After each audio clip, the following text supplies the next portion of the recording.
Hello, good afternoon, ladies and gentlemen. I'm your host, The Lost Chevalier, and you're welcome back to PINES. Hello, Victor McTavish. Hello, Savage. Welcome to the stream. Welcome. How are you doing? How are you both doing? Keyboard typing. Yeah, I was typing to...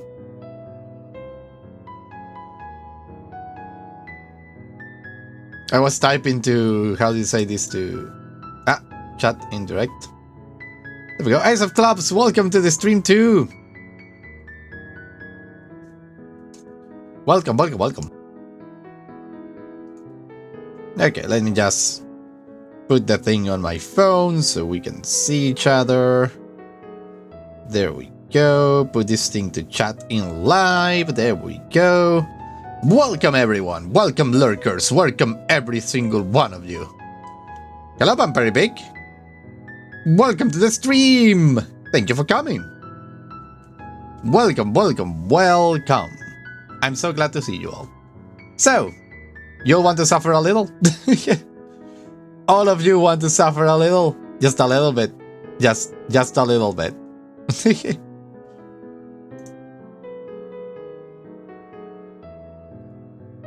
Especially me, I'm doing fine. I'm sorry I took so long, but I had a couple of things to do. I had to help someone. It is done, so that is done. Before they could react, let's continue. Encase them in ice. Two boys, reunited by friendship, only to be cruelly separated by a malevolence beyond reason. And so, our story ends on this melancholy scene, in a silent treehouse turned statuary. In a town brought low by its secrets sits a pair of friends, alone, together, for the rest of time. The end. Oh my god, I hate that ending. Can't be the ending. It simply can't. I mean, I love the ending, but at the same time, it's like so freaking sad. Jesus. Bass! Bass career? With a different hat? It is you? When did you become a vampire? Welcome, Bass! I can't believe it! Welcome, welcome, welcome, welcome. Interesting. I won't accept it, and I hope you won't either. Yes. Oh, welcome. There are more endings. I saw you on Twitter. I never knew you followed me, so I followed you back. Thanks a lot, Vas, by the way. I hope you're doing okay. And now you're on vacation. That's better. That's amazing.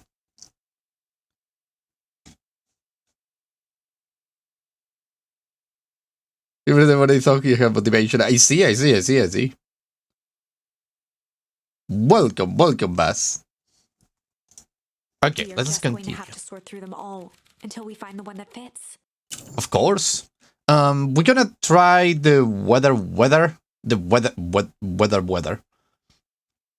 But we're gonna use the break. In that case, we shouldn't have any problems with Rollo. With not having any problems with Rollo, I was thinking yesterday, we will have that day after that Lucas spent all the day sulking in the bed. He should be out of bed and maybe doing proactive stuff. So we're gonna see what the frick is gonna happen.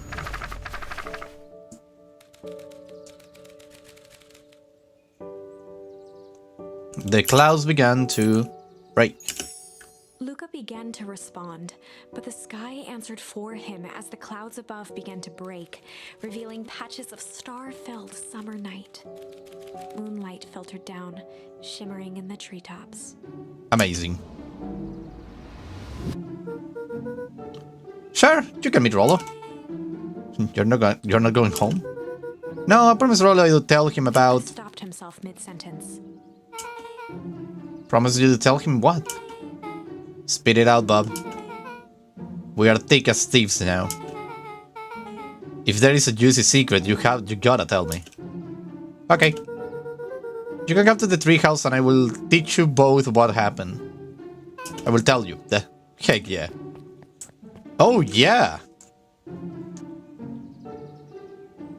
Oh yeah, this is an amazing turn of events. Back skulking by the gate. So, you're telling me there is nothing mysterious or creepy about this place? It's mostly boring and empty. I refuse to believe that.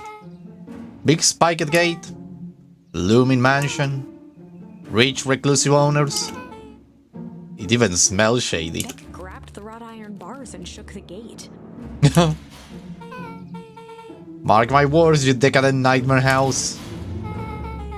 You will reveal your secrets to me! Okay. What did you do? First of all, I told you so. Second, hide. Oh boy. Oh, it's the hazmat suit. Wait, no, that position is Grandma? That's Harry's Valentine. Who's that she's talking to? Shh. I expect you to return that suit in working order. Of course. As long as everything proceeds as planned, there is nothing to worry about. The only thing I'm worried about is what's rightfully mine. If that means making some unsavory alliances, so be it. I couldn't agree more. There comes a time to suspend hostilities. I will deal with our common threat. Now this is what I was talking about. Jack's voice was an excited whisper. Proper shady stuff. Someone in a suit like that tried to grab me yesterday. Seriously? Shh. You do understand that when this all inevitably fails, I will deny everything. I wouldn't expect any less of you. You just worry about your part in this and let me handle the rest. I can't wait to see the look on that Rube Kerr's face. Yes, the truth will come to light. I'm still surprised you are so comfortable with the potential collateral damage. If there is one thing I have learned, is that change is painful. You're gonna kill us all. Whoa, I was expecting shady. But that's just flat out supervillains talk. If you don't mind me asking, why? Why are you doing all of The this? mysterious figure retracted their mask, hair pushing out from all corners. It's Gran, isn't it? Yep, it's Gran, I knew it. Family. A chill ran down Luca's spine. His vision blurred. Beck stifled a sharp wince, and Luca looked down to see himself wrenching her hand. Huh! An answer I can certainly respect. Gran tousled her hair back under the face mask. Just remember, keep everything nice and normal until the festival. I don't need lessons in rousing suspicion. Gran gave Eris a curt nod and disappeared into the night. The plot thickens. Jesus! Oh, so hello, welcome to Kingo, welcome to the stream. Hello, Pato Lopez, welcome to the stream too. Chapter 5. What big ears you have. Ah, that's a quote for the red hair, for the red herring, isn't it? Question is, how does that fix the never-ending call? Let me in.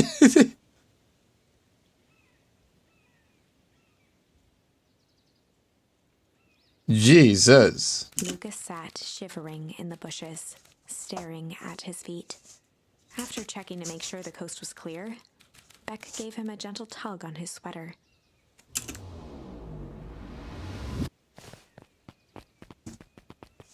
Well, that was a revelation. What's wrong? You look like you have seen a ghost. Why were you so scared of that old lady in the hazmat suit? That was my gran. That was your gran? Yeah. Okay, well... I'm sure there is a perfectly reasonable explanation for all of this. Let's just get to the treehouse and figure things out there. Lead the way.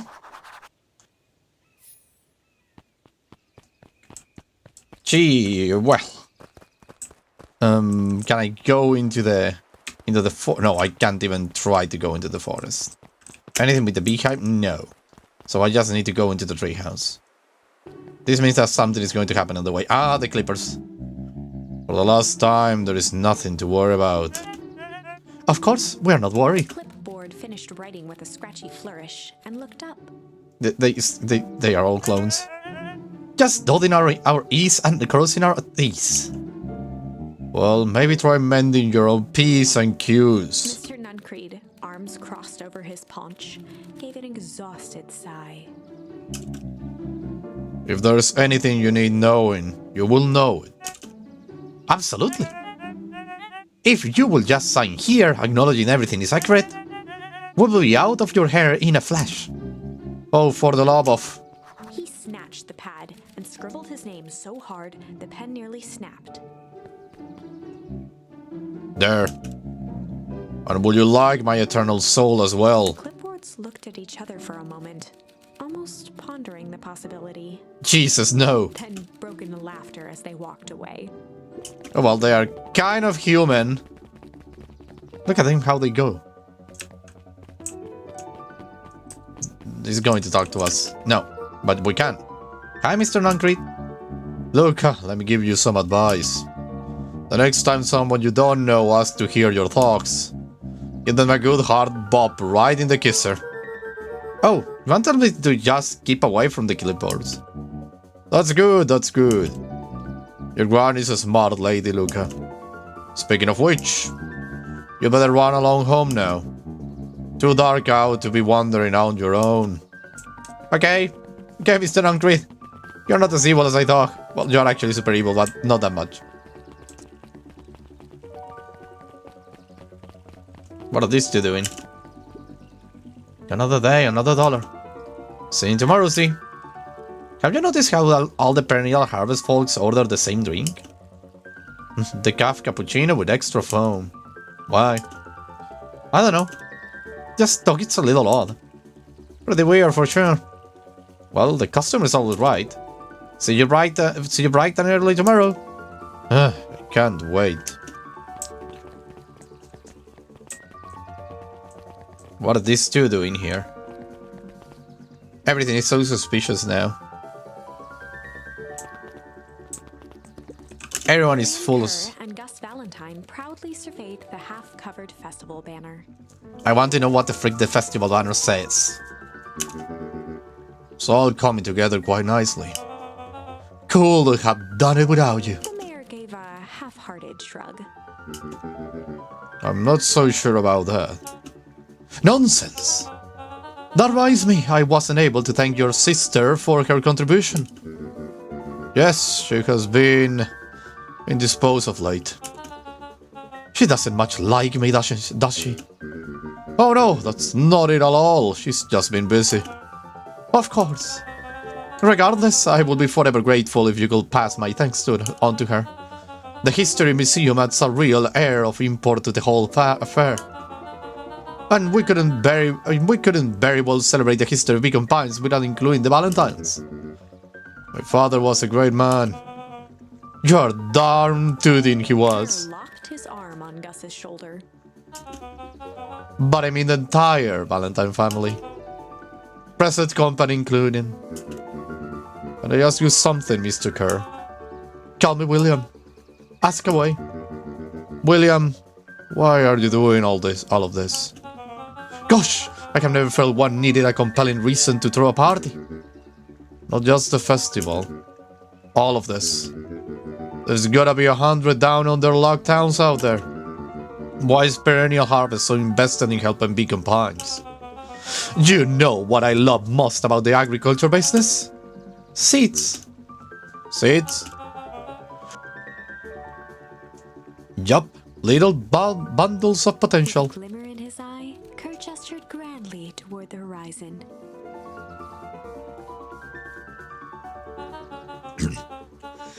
You treat a seed right, nurture it, feed it, and it can grow into something truly special. You see potential here. Undoubtedly. The seeds of greatness is already under our feet. All it needs is a little nudge. And the right leadership, of course. Oh. Good night, Major Valentine.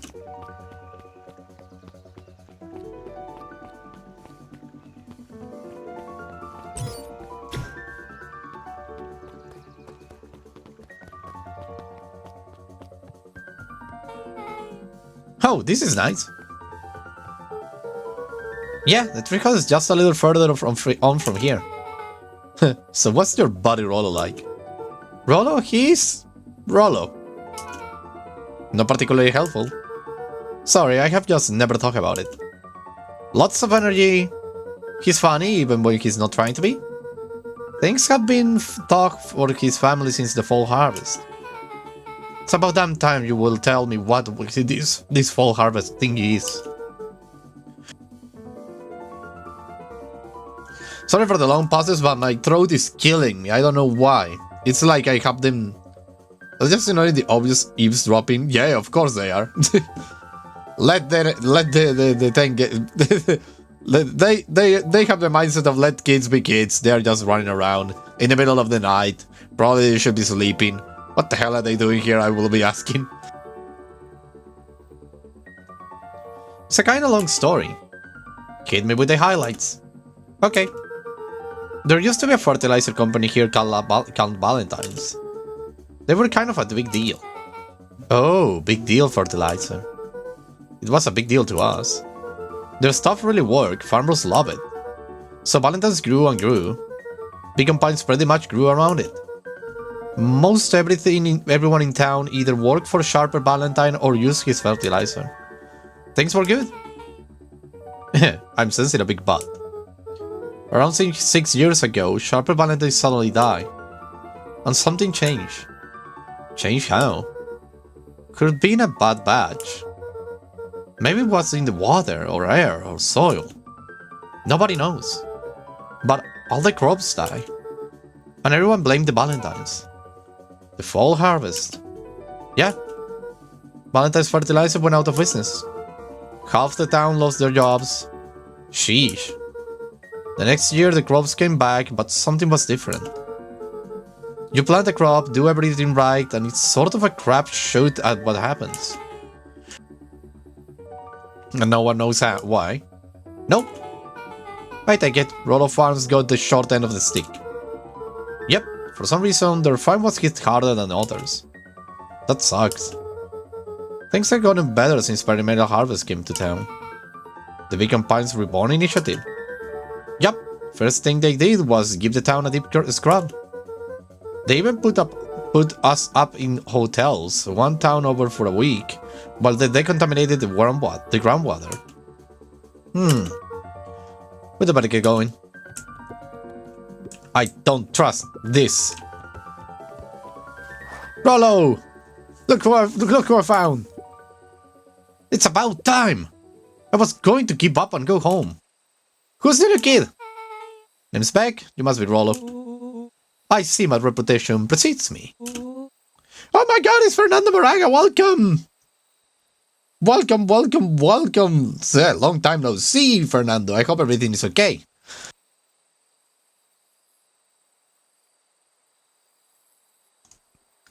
Welcome to Mission Oh my god, my throat.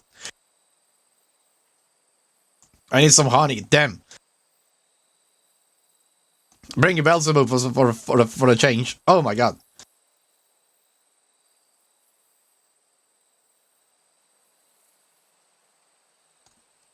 Welcome to Mission Control. Rollo waggled his head with pride.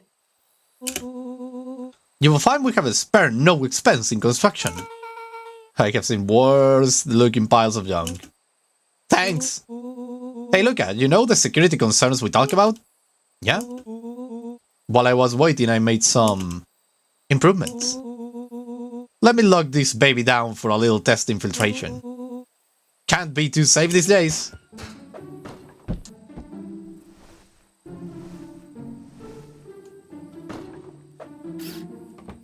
What the frick is happening?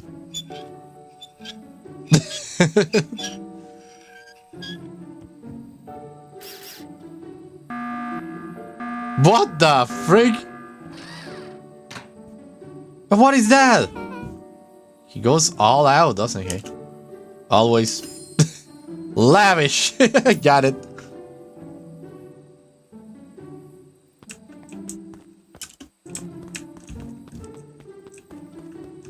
Rollo, how am I supposed to go up? Oh. Ha! Damn it.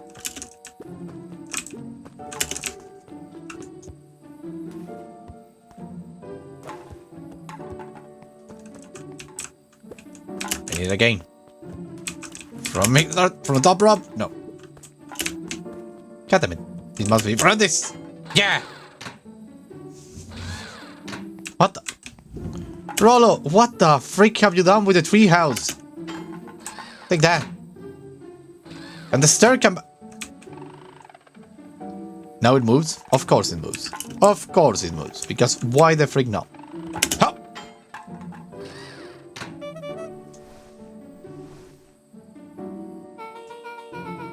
Where did you guys get all this junk in the first place? There is a guy in town named Geoff who trades us junk for snacks. Just food for junk? Nice. Okay, we have it. So, pretty sweet security system, right? It was imaginative, I will give you that. Luca, are we sure we can trust the new recruit? I will vouch for her. Thanks, I guess. Okay, Luca, you promised to fill me in about the Valentine's warehouse. Luca sucked in a long breath. It's PTSD. So, like I say, there was someone there. What were they doing? I don't know, but the place was lit up and active. Maybe they were squatters. I don't think so, it seems more organized. When the ball pulled me in, I saw some sort of equipment running. A man pulled you in? Yeah, but I got away. You kept saying it was a man. They were wearing a mask, right? Yeah. Then it could have been a woman. How did you get away? I grabbed a rock or something and broke their mask. They let go and I ran. Dang. That's intense. No wonder you freak out when you saw your grandma. Yeah, that's the other part. On our way here, Becca and I saw Iris Valentine meeting with Gran, wearing the same sort of hazmat suit. Let out a low whistle. And they weren't there for idle chit-chat. It was proper clandestine meetup. So let me get this straight. There is an operation in full swing at the Valentine's warehouse. You were almost abducted by a strange man or woman in a protective suit. And then you saw your Gran in the same suit talking to Harris Valentine. Pretty much. I'm beginning to think this town is kinda awesome. Rollo and Luca shot back a look. No offense. And so, we can logically conclude. Aliens or alien zombies have infiltrated the town. And their leader is your Gran and she tried to murder you. First of all, and for the last time, there are no aliens. Second, it couldn't have been my Gran at the warehouse. I broke that person's mask out to get away. The mask Gran was wearing wasn't damaged. But she's definitely hiding something. Maybe. Your Gran is weird, but she might be the most boring person in the universe. All she does is sit around all day making jam. What can she possibly have to hide? I don't know. We haven't talked much since she moved in. Move in? Your Gran isn't from here? No, she came a few months back to take care of me after his mom went missing. Did you know your Gran before? Not really, no. It's been years since I'd seen her. Luca, don't take this the wrong way. But are we sure your Gran is on the up and up? Luca gazed out the window. I'm just saying. It sounds like strange stuff has been happening since she showed up. We could say the same thing about your family. But you're right. Luca, your Gran is hiding something. And Paul would say, folk only bury stuff worth digging. Worth digging up. We need to investigate your house. If my Gran really is hiding something, don't you think I would have noticed by now? That's kinda the whole point of hiding something. I guess you're right. Gran's been leaving the house for hours at a time this week. I will call you to tomorrow when the coast is clear. And we can start getting to the bottom of this. I'm always game for a good snoop. You can count on me in. Ooh la la. Secret lair. What? Summer forged ahead, but the nights only seemed to grow colder. Luca walked home slowly under the pale starlight, cautious to avoid any more surprises lurking in the shadows. Reaching home, he slipped quietly into bed, half dreading what they might discover the next day.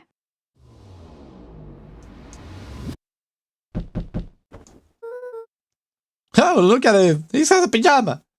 What time is it? Time to wake up, Luca. Put on your sweater. And go down.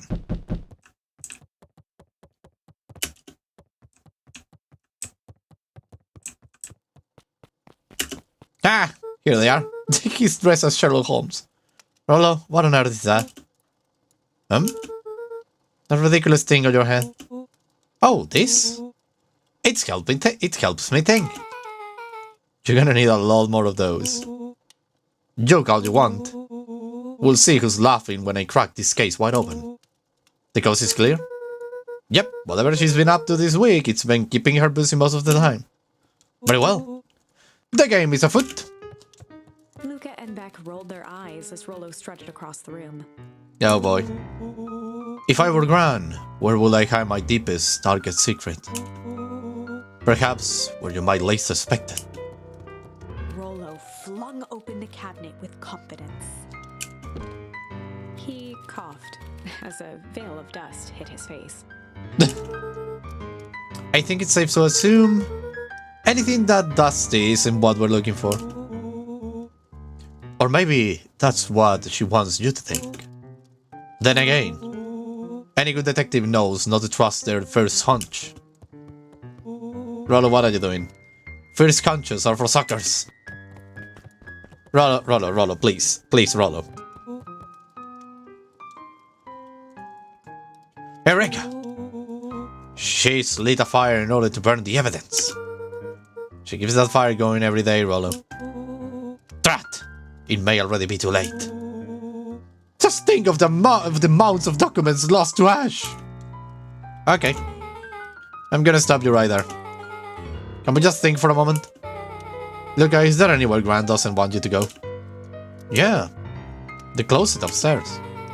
So maybe it's time to reason that we should check there first. No dice, it's locked. Well. Looks who stands to reason now. And I have no idea where the key is. If it really is important, then she probably keeps it with her. Anywhere else? She has her berry wishes. Who has ever thought, I'm going to take this important thing and hack it in a bush? True. Anything else? Maybe something out of the ordinary? Well... She's always worried I will break her fancy dishware in the kitchen. But it doesn't matter anyway, I can't reach the latch. A look of realization crept onto Luca's face. Spare key? All three kids snapped to glance at each other, then sprinted in turn toward the kitchen. Go, kids!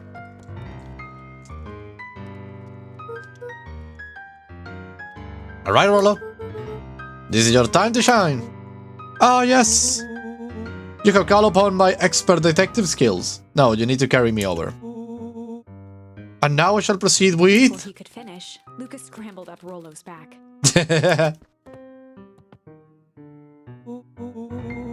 Hey! This isn't my idea of detective work! Every squad needs a good luck pick. And every good luck pick needs a sturdy head to sit on. This is beneath my standing! Stop complaining and hold still. Got it! Ah! The three crowded around the hutch to peer in. With the glass doors opened, a perfect porcelain display gleamed in front of them. Their eyes searched for anything amiss. But the only distinct feature was its impeccability. Well, that was anticlimactic. Yeah. I don't really know what we were expecting. Like, oh hey, let me just jank on this random teacup and... Beck pulled on one of the teacups. It slanted forward with a hollow click. Huh? The entire hutch began to rustle and slide under its own power. What the frick? Well, seems like your grand has been doing some remodeling. Dude, only two types of people have secret layers. Evil masterminds and superheroes. So, which one do we think she is? We're about to find out. I love this game so freaking much. Whoa. Okay, so more of an Unjin's conspiracies vibe. Oh, wow. Yeah, this cannot be good. We need to look around before jumping to conclusions. What the frick is this? What do we have here? Barrelsmar caution explosive? Oh my god, my grandma is about to blow up the whole factory, isn't she? Can we have Sherlock Holmes? We have Sherlock Holmes at home. Barrelman's caution explosive. And jam jars? That's enough jam to feed the whole town. What kind of incendiary jam is your grandma making? Incendiary. She wouldn't have had me walk around town delivering bombs. Right? Only one way to find out. Rollo casually spun open a lid and dipped his finger in the jam. Rollo. He Huckleberries. smacked his lips. A hint of ground sugar. And... ink? What? Rollo plunged his hand in the jar, fishing out a soggy slip of paper. Oh! Rollo Ah! offered the slimy note to Luca and licked his fingers clean. It's addressed to Miss Fratelli. A Grand Jam Gram. Oh my god. He says, last night I used the disguise Harris provided to scout the location. The timing window should be possible. Operation Spark Plug is a go. Oh man, are they going a haste? Whatever it is, it can't be good. So more a bombshell than a bomb, am I right? You're new here, so I'll let this slide. But I'm the bad joke guy around here. Oh my god, these kids. They're amazing. Luca jostled each cabinet drawer in turn. Only one was unlocked.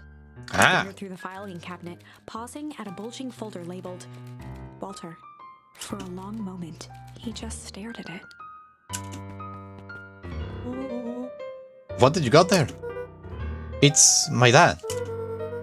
Looks like some of his old medical files. Your dad was a doctor? Luca nodded and caressed the label with his thumb. What, he was a doctor? Well, are you gonna read it? Here, let me help. Rollo swiped the folder from the drawer and began leafing through the pages. He whistled to himself, barely looking at the text. How about you actually read some of it? One sec. Tense documents such as these are not like a cheeseburger. It's better to skip straight to the middle. That's where all the meaty bits live. Wow, I have no idea we were in the presence of the preeminent scholar in dense documents. And cheeseburgers. By all means, proceed. He stopped at a page and mimed, holding up a monocle. Here's a monocle. Ah, here we are. Follow-up examination of Terrance Wilby. Patient shows further signs of pallidness and malaise. Body temperature continues to drop. He now describes soreness of muscles and joints. This is similar to the symptoms exhibited by Miss Wilby just a few days past. Still waiting on lab results from Joseph. He looked up with heightened surprise. See, creepy.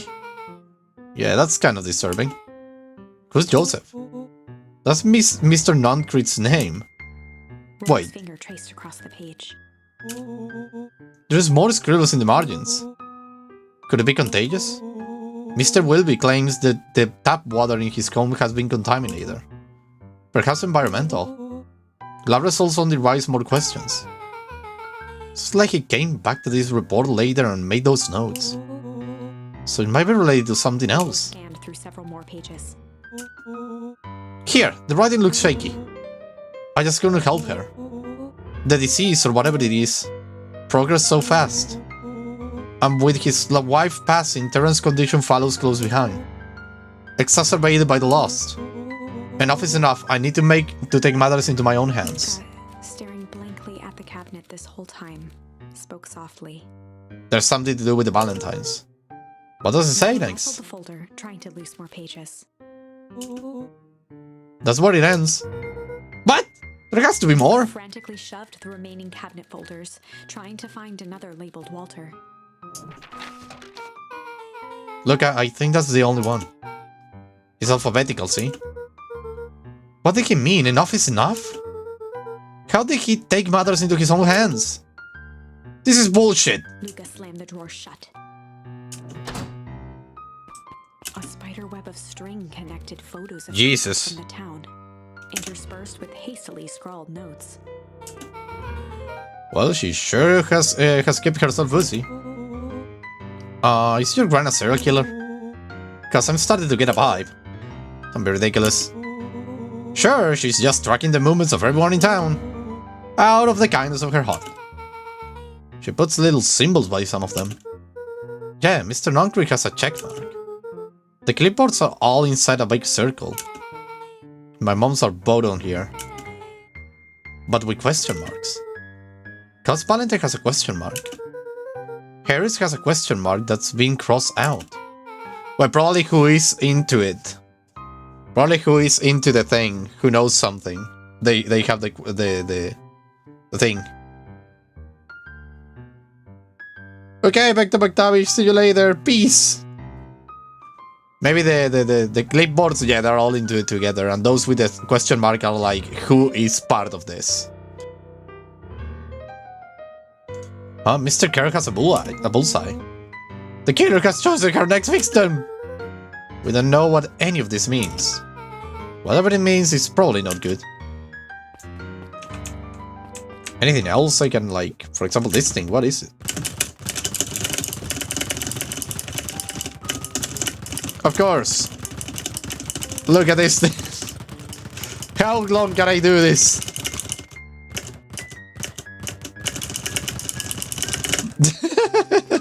What the frick is this thing doing here?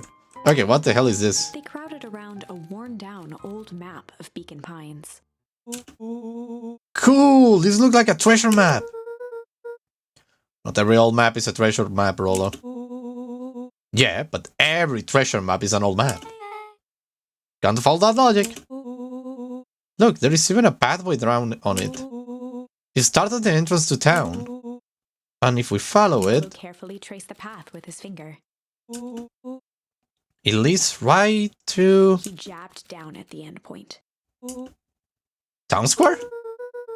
What's the fountain in the middle of town? What a weird place to hide a treasure. Rollo, that doesn't look like a treasure to me. The end of the path on the map has the same symbol as those explosives over there. So, it's not hiding a treasure? A real bummer. Rollo, what's the thing you have been excited about for the past month? The festival! Oh. Did you just say gulp? Okay, say it. This feels like a gulp kind of situation. Anyone will gather near the center of town. She's gonna blow up the festival! Not if we stop her. Oh. What was that? Luca looked up from the map. What was that? No, I hear it too. That was the front door. Which means someone just shut the door. Which means someone's upstairs. Shh, quiet. Get the lights. Beck flicked off the light, and they became statues in the dark. Overhead, creaking floorboards bent under slow, deliberate steps. Oh boy. Granny's here. The kids looked up, the tilt of their necks following each footfall. Oh Lola. Still, Grandma is one of the good guys, but still. It stopped. Without realizing, Domestic terrorist strikes again, indeed. all three exhaled shakily and glanced at each other. A muffled male voice broke the silence. Hello? The final few footsteps reached the entrance above them, and the voice now echoed down the stairs. Anyone down there? The three kids shuffled to the corners without a peep. As he began to descend the stairs, the man's voice punctuated every new step. Thump, Yoo-hoo! thump, I'm not here to hurt anyone. thump, I'm just here to help. Just... thump. At the bottom step, the man paused, squinting to search the room for signs of life. Yes, it's nothing. Rollo shifted suddenly. No problem. Luca gave him an intense, chastising look and whispered through clenched teeth. Rollo, don't. It was too late. Rollo was already inching toward the stairway. He screeched as he charged toward the shadowy figure. Flaming chicken coop! With all his weight, Rollo tackled the man to the ground. Rollo! Mysterious creepy man? Anyone there? In the dark corner, they saw something move. Well, I didn't know if I had it in me. But there was only one way to find out. Holy crap, Rollo, that was awesome! Wait, did you just kill that person? Luca scrambled to the hunched figure on the ground. Pressing his fingers to the man's neck, he sighed with relief. Oh, luckily. Imagine that. You should clobber him good, Rollo. He's knocked out. Beck flicked Cold. back on the light. Luca and Rollo both gasped in stereo. Mr. Tolliver! Chapter 7. We're progressing with the main story here. Interrogation of Hiram Tolliver. What? Still unconscious, Mr. Tolliver slumped heavily in a shoddy old chair. His hands were bound with rope, his feet tied with some loose string. The kids huddled in a circle, discussing their plan. One thing was certain, they couldn't just let Mr. Tolliver go. They needed to know what he was doing in Luca's house. After some deliberation, it was decided. They run the classic good cop. Chill, hard, chill. Oh no. Oh no, I don't know which one to choose. Chill sounds good. Or hard? I want to go for chill. I suppose look at how to check a pulse. Well, his father was a medic, it seems. So he should know that. The basics at least. Let's go for a hard cop interrogation. Run the classic good cop, hard cop interrogation. Rollo brandished a steely gaze. I've got this. Read about it 100 times. Rollo swaggered past the chair which propped up the slumping Hiram Tolliver. Without even looking at his captive, he began with a long, blustery drawl. Oh no. Well, Mr. Tolliver. Mr. Tolliver remained motionless. Rollo spun around to face him. He'd clearly expected to rouse Mr. Tolliver with his booming voice. Mr. Tolliver. Jack and Luca gave I will an put... unsure glance. Rollo slammed his fist on the table. I said, Mr. Tolliver! He grabbed the table lamp and beamed it onto the unconscious face. Oh Mr. boy. Tolliver groaned and slowly lifted his head. He recoiled with a muddled, weary squint. What in the world? The chair wobbled as he attempted to straighten up. Who? Who's there? Tolliver could only make out rough shapes through the glaring light. With a gruff tone, Rollo hoped to both conceal his voice and intimidate. I will be asking the questions here, punk. Now hold on, let's just calm down. Oh, I am calm. Calm as a carrot in dirt. As for you, looks like you're The sweating. doubtful expression on Beck and Luca's faces transformed into awe. We can do this my way, or... Well, let's just say, I can never need another way. Rollo, hitting his stride, Jesus! channeling every detective trope his memory could recall. He slammed the table again. Now dance! What? I don't even... Tolliver's voice became desperate. He was nearly in tears. Oh, poor Mr. Tolliver. You have tied me down. How on earth could I dance? That's with your mouth, punk. Spill the beans. What are you doing poking around this house? I'm here to help Juniper. To make sure everything's ready. Oh, so you are in cahoots with Gran. Gran? Mr. Tolliver was in a daze, now more confused than ever. Gonna help her blow up the festival, huh? Blow up the festival? Good lord! His head, feeling more and more dizzy. No, you got it all wrong. Where is she now? She's headed to the source. Source? What's the source? It's His where voice faded to a whisper. the town began. Where it all began. What's this Operation Spark Lock? With that, Mr. Tolliver passed out cold. Oh, damn it. He's done. Rollo swung around with a repentant grimace. Damn, Rollo. I think you went a little too hard on him. What did he say about the source? It's where the town began? We need more information. Yeah, but we'd better not push Mr. Tolliver any further. Is there anyone else who might know more? What about the History Museum? It just got set up for the festival. Nah, that tent was put up by the Valentines. Everything they do is just a bunch of fluff to glorify themselves. Is there anything more reliable? The library? If there is any information about the source thing, Kato can help us find it. Let's go get some answers. Untie Mr. first, goddamn.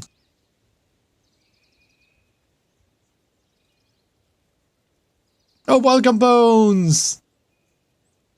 Welcome. Oh, what are you preparing? Takoyaki. Sounds delicious. No, I don't have any idea what it is, though. But sounds delicious. Hello, Mr. Penguin. This is a dang nice library. Thanks! We work hard on it. Aren't you a little too adorable to be a librarian? Adorable. Another one. Oh, could hang out here so much. Could hang out here so much. Eventually, they gave him a set of keys. Let's keep an eye on the place for Mr. Novak sometimes. They got you working for free. It's quiet and I get access to all the books I can read. What more could a person want? Fair enough. What can I do for you all? We need a favor. I already told you one, Rolo. I can't put you any higher on the waiting list for the next Hank Atomic. And if you're here with more candy, I will have to know I can't be bought. Call it a personal code of conscience. Actually, we're looking to do some research. Now you're speaking my language. What are you looking for? That's the thing, we sorta don't know. What have you got on the history of the town? There's the country record archives. What's in those? Birds, deaths, newspaper clippings, stuff like that. Pretty boring reading. But they do go all the way back to when the town was founded. Great, we'll start there. Chapter 8? Chapter 8. Jesus! 6 feet under, 3 towns over. I can't believe we're just still going. The kids spent the rest of the afternoon combing through dusty piles of old county records, desperately searching for anything that could help them make sense of Mr. Tolliver's cryptic utterance. I can't believe we're not yet dead. It's incredible. He tried to shake the thought of Grand's basement, but his focus wavered. Explosives, messages hidden in jam, dossiers on various town figures, and a corkboard threaded with photos. Gran was the only family he had left. He still couldn't bring himself to believe the worst. But the old map with the symbol of explosives in town square made that difficult. As the sun began to set, the kids were no closer to the truth.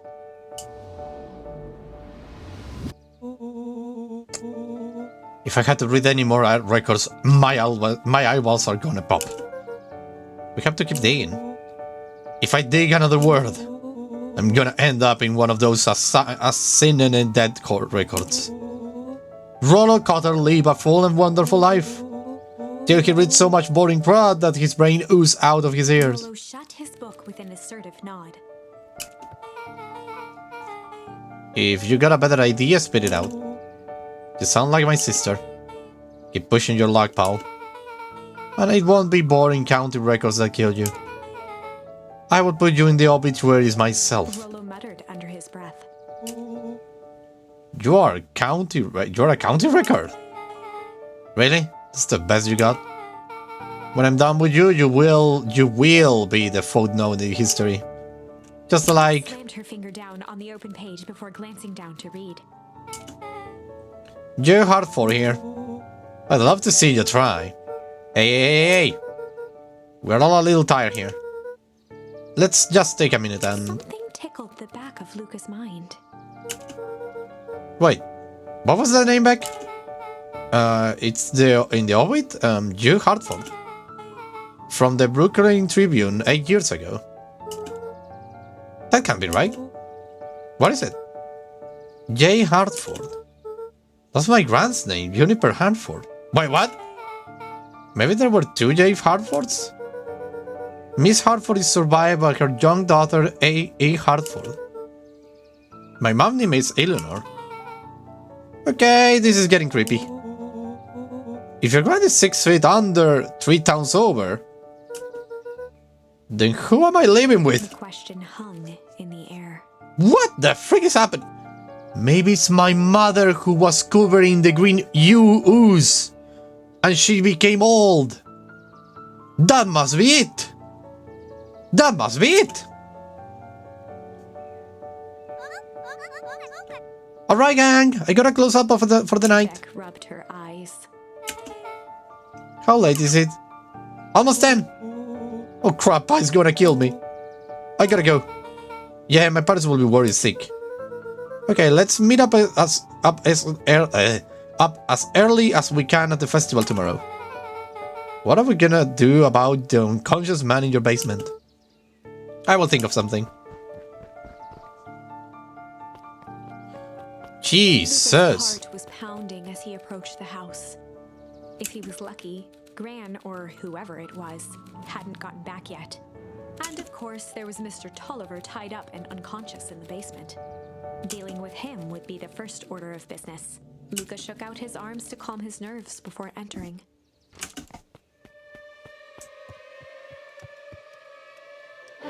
He held perfectly still, tempering his breath, and listened closely. She was asleep. Oh, thank God. His only hope was that she hadn't found Mr. Tolliver before dozing off. Check on Mr. Tolliver in the basement. Got it.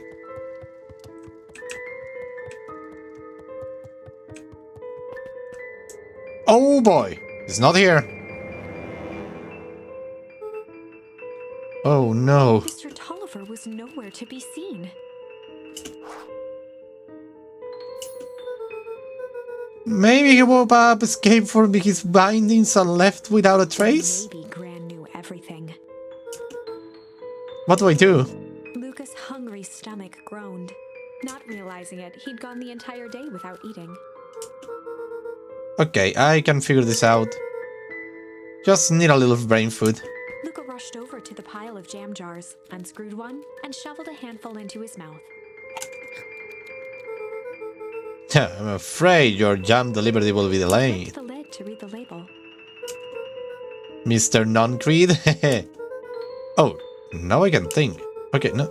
So if Grant knows we tied up Mr. Tolliver, I'm screwed. If he doesn't know, then I need to play it cool. I guess the only option I got is to go to bed and act as if nothing is wrong. Grant will think Mr. Tolliver finished what he was sent to do and left when he was done. Is there anything else over here that I haven't seen? Apart from the boxing ball. The blood stick intensifies, indeed. So nothing over here, let's go up. Let us hope for the best. I wonder if I left everything open, they will give me a charm for misbehaving. Just a little question I have. Ah, shit. Tran? Oh, stick to the plan. Go to bed and play it cool. As Luca climbed the final stair, the emotion of the day dragged heavily on him. With each consecutive step, his legs weakened. Come on, Luca. His stride began to falter. He tried to grab for the railing to steady himself. Something was wrong. Come on, legs. Just a few more steps. Whoa! Luca groaned and tried to move. Wait, the jam? His limbs might as well have been bolted to the ground. Yes! He did Mr. Non-Crit's thing, and Non-Crit is the bad guy! Through numb lips, he mumbled just before falling asleep. The jam...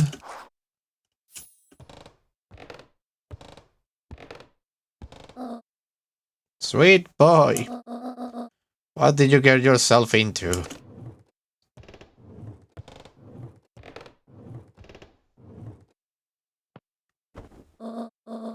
Rest now and let me handle everything.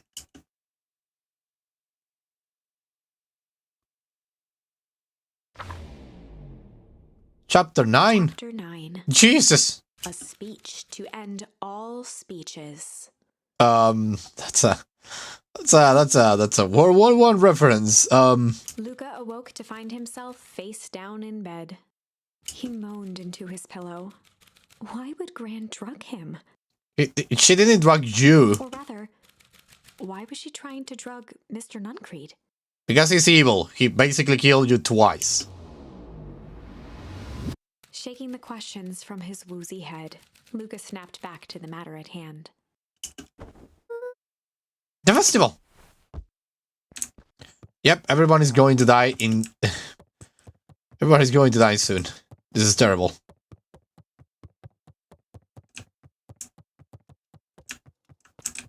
Anything I need to know over here? Are the explosives gone? No, the explosives are still here. I got it. It's gone in the back. But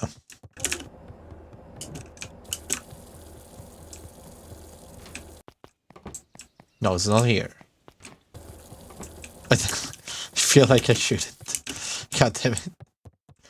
Ah, my good boy instincts are more stronger than the bad ones.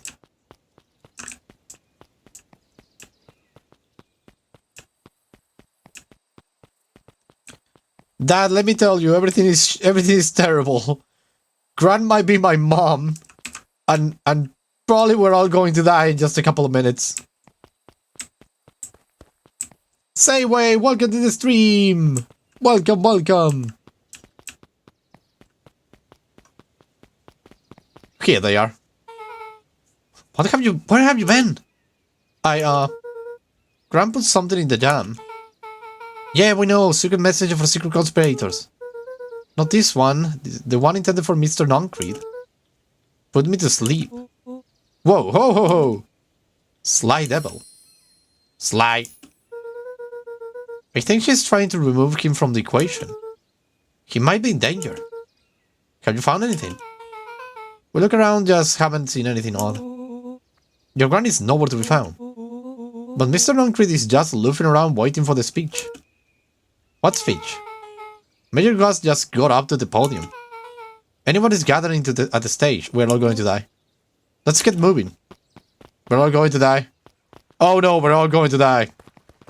Augustus Valentine nervously wiped his brow. Oh my god, we're all here, we're all going to die. Is this thing... Oh, hello, Beacon Pines. I'm August Valentine, your major, and... I suppose you already know that. Oh yes, before we get started, I just wanted to take a moment to recognize someone who couldn't be here today. This town wouldn't be where it is today without my father, Sharper Valentine. So I thought we could begin with a round of applause, befitting such a great man. Even that's more than the old Carter deserves. Gus cleared his throat and awkwardly loosened his tie. Right, where was I? William Kerr bounded on the stage with the energy of a preacher at a big tent revival. No. Gus Valentine, everyone. He gave Gus a hearty slap on the back and motioned him off the stage. I hate this guy. Let's hear it out from our mayor. What a great turnout. Heck, I didn't prepare anything. But I suppose I could say a few words. Would be a shame to waste such a beautiful podium. Mr. Kerr pulled a big stack of note cards out from his vest. Oh, you didn't prepare anything, did you? Oh, damn it. Community, conviction, commitment. These are the things we celebrate at Perennial Harvest. For us, these are the pillars of the bridge to a better tomorrow. But I think it's time to add a new pillar. Change. Change is a powerful thing. It's inexorable, unavoidable, and undeniable. And I'm a dog now thankful for it. Change is the reason we're all together today. It's hard for me to believe that it was only 4 years ago when fate brought me here. A simple business trip which brought me to a small town, which will change my life forever. Mr. Kerr took a moment to survey the crowd. You know what? Wiped away a single tear. No. For the second I set foot in Beacon Pines, something about this place has held me captive. You see, change presents opportunity. It represents potential. It was change that helped me recognize the potential of this place. To see that the people of this town, despite suffering great loss, still held on the things that made them special. Thumped the podium to emphasize each word. Community, conviction, commitment. Change. Mr. Kerr nodded confidently, biting his lip. The crowd was silent, in rapt attention. Fate made a perfect match that day. Nothing is more important to you all than community. And Perennial Harvest is a community first and foremost. Mr. Kerr methodically made eye contact with each section of the crowd. The only way you made it through the fall harvest was an unshakable conviction. A conviction that a better tomorrow was just over the horizon. Perennial Harvest was founded on the conviction that we are that horizon. The festival is a symbol of our commitment to each other. His voice began to build to a crescendo. We now walk hand in hand in a future we will shape together. And that is what change is all about. Grabbing the future by the scruff of the neck and making things happen. Change is a choice. I am tickled pink that we will all be making that choice together. How great is that? Just imagine what we can accomplish. And we're all dead. We are all about to die. What was that? The crowd began to look around nervously. Don't worry, a little thunder is going to ruin this day. Everyone remain calm. Mr. Kerr quickly flicked through his note cards. Where was I? Through all of my troubles I have learned one true thing. One always reaps what they sow. We have all planned a lot of good in this town.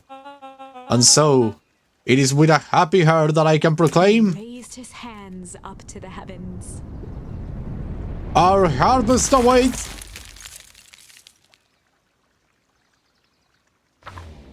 We'll die. Oh my At that god. moment, a merciless wall of impossibly cold air ripped through the crowd, instantly freezing everyone and everything it touched. Oh my god. For a man like William Kerr, this was a fitting way for things to end. On a stage, with an entire town frozen in rapt attention for the rest of time. Jesus. The end. Oh my god. There's that ice again! Whenever I think we're getting close, it comes along and ruins everything. Maybe Yes. you should just quit? Maybe you should just close the book, walk away, and never think of me again. Whoa. No, I don't mean that. No, don't worry. We're going to get this together. Get a little closer this time. We just need to try again. Please. Of course. Oh my god. We can go for the Sly and Chill. What else do we have here? We have one over here in MCDC. All the rest are all down. We can go back into this and try another approach with a beginner's guide to hostile interrogation. Or we could go and try to do this one. This one is the most intriguing. My reservation for the depths once again. We can go for this one because this one is really intriguing for me. Like, this is the worst timeline. Like, the left is the best timeline, the right is the worst one. But we have another one here. Flight instead of fight. Let's try that one. So it was time to... Flight! Luca drew himself up and decided to take the only option they had left. Flight. He squinted down the barrel of the mission control defense cannon, aiming it through an opening in the dense tree branches.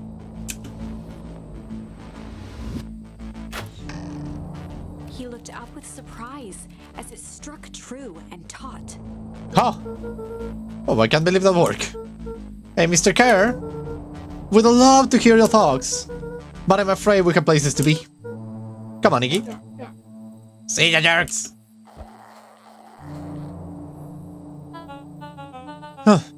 Fine. We know where that leads them. This way, we'll take the tunnels. Ha! Luca and Iggy winced as they sprinted through the thicket. We could be adorable at the vision spot. Oh, that's right. That's right, we could try that. But we're gonna try it in a moment. First, this one. The branches clawed at them, reluctant to give passage. After what felt like a marathon, Luca stopped in his tracks as they reached the clearing. What the? That was all he was able to say before Iggy slammed into his back. The boys tumbled down a steep decline and crashed with a wheezing thud on a surface as hard as ice. In fact, it was ice. Wait, what? This is not the... Chapter 5. Signs. They stood silently, catching their breath. Why ice, though? Like, where are we? The sky was like sapphire. Wait, is the thing... Isn't this timeline the thing is, like, coming together With each faster? breath, a plume of steam escaped from Luca's lungs. Let's keep moving. Luca pulled Iggy to his feet as they gazed across a snowy terrain. Wait, what the... That was actually pretty badass. Uh-huh. I think we lost them. Are we up in the mountains? I don't think so. If anything, we went downhill. Then what's up with the Winter Wonderland? All I know is there is no going back the way we came. Let's see if we can get out of our bearings. Follow me. What the frick is this place? Wait, that's a pond. A disc of smooth metal was lightly covered in snow. No, Two faint seams were visible along the surface. a manhole cover. If it is, I have never seen one like it.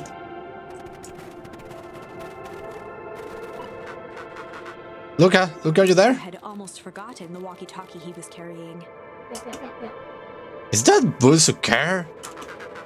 I hope nothing bad has happened to you out in those woods. Luca looked at Iggy with hesitation. No need to be rude. Resigned sigh, Luca responded. It seems the only dangerous thing in the woods is you. He speaks! The young man of the hour! Now, how on incarnation did you end up with one of our radios? Just lucky, I guess. Oh, Bo howdy! You Van Horns are full of surprises, aren't you? You know my parents? I never had the honor of meeting your father, but your mom sure was a handful. Luca winced, shoving the walkie-talkie back into his pocket. We gotta keep moving. Not this way. Not this way. No. No, not this way either. To the left, maybe. Nope. Nothing over here. So all of this area is off limits. Then we need to go south. Wait, that's the sign of Beacon Pines. What is happening? Wait, did we escape the... This is the end, isn't it? Like the end of the world, I mean. What's the readout? So they're just above 258 Kelvin. That's down a bit from last time. Should we report this to Mr. Kerr? Still be within safe ranges. It may be spreading, but it's under control for now. Even a small notch in the equilibrium could cause a cascade. Dude, relax. There's a few more sites to hit before we can punch out. Let's get this over with. Yeah, because the last place was my place, wasn't it? What's all this? Hard to say with all this snow. I think it's a town sign. I can almost make out the letters under there. What town could this even be? There could be no other, and there couldn't be another town this deep into Wood. I'm looking at evidence to the contrary. Let's figure out what we're dealing with here. Step 1, snow's gotta go. I will see what I can do. Do we have a stone anywhere? Aha! Snow with snow, why not? Ha!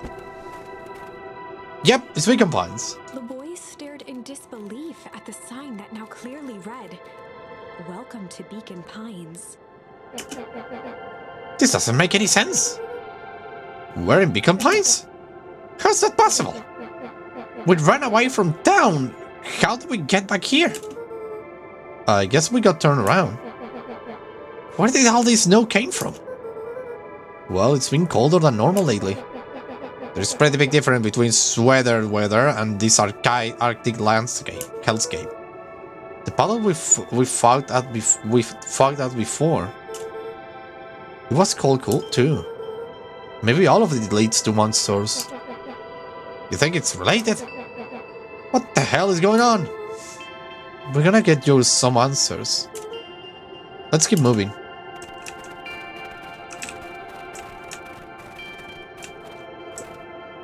This is just this is straight up Beacon Pines. What is happening? The fencing listened, each chain link encapsulated with a translucent layer of ice. Looks like the stuff they put up around we put. The stuff who put up... Who put up? I don't know. But this bridge is... It's all frozen. Looking down at the frozen stream, Luca could faintly see a school of minnows encased in the ice. Whatever happened here, it happened fast. The fishes didn't even have time to run. Or, you know, swim run? Wait, this is the... Wait, no, this is not big PINES because this building is bigger in the other one. Seriously. Footsteps trailing Luca went hush. I don't understand what the hell is happening. Back to see Iggy's face twisted with confusion. Everyone's gone. What? There is nothing here but more snow.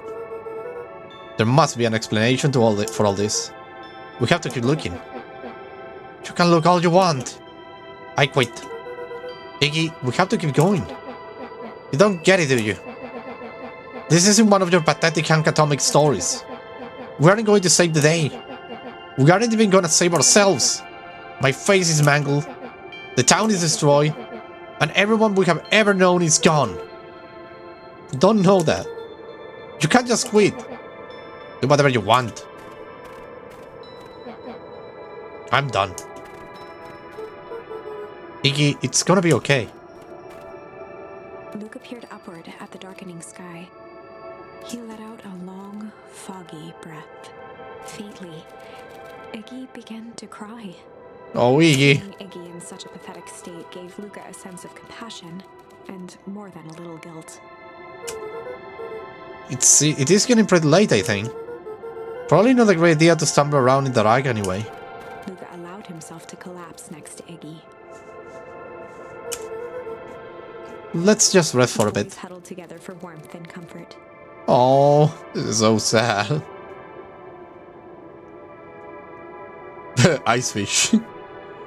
This is the original Big PINES, but they restarted in the woods near here. Probably. But how? It's like a big secret, isn't it? What the frick is happening? I mean, the Fall Harvest was 6 years ago. Our character was alive back then. It has 6 years. It was 6 years old. So I'm so confused. What the hell is happening? If not for exhaustion, their minds would be racing, trying to make sense of the events of the day. As it was, all they had energy for was to sit in silence, numb.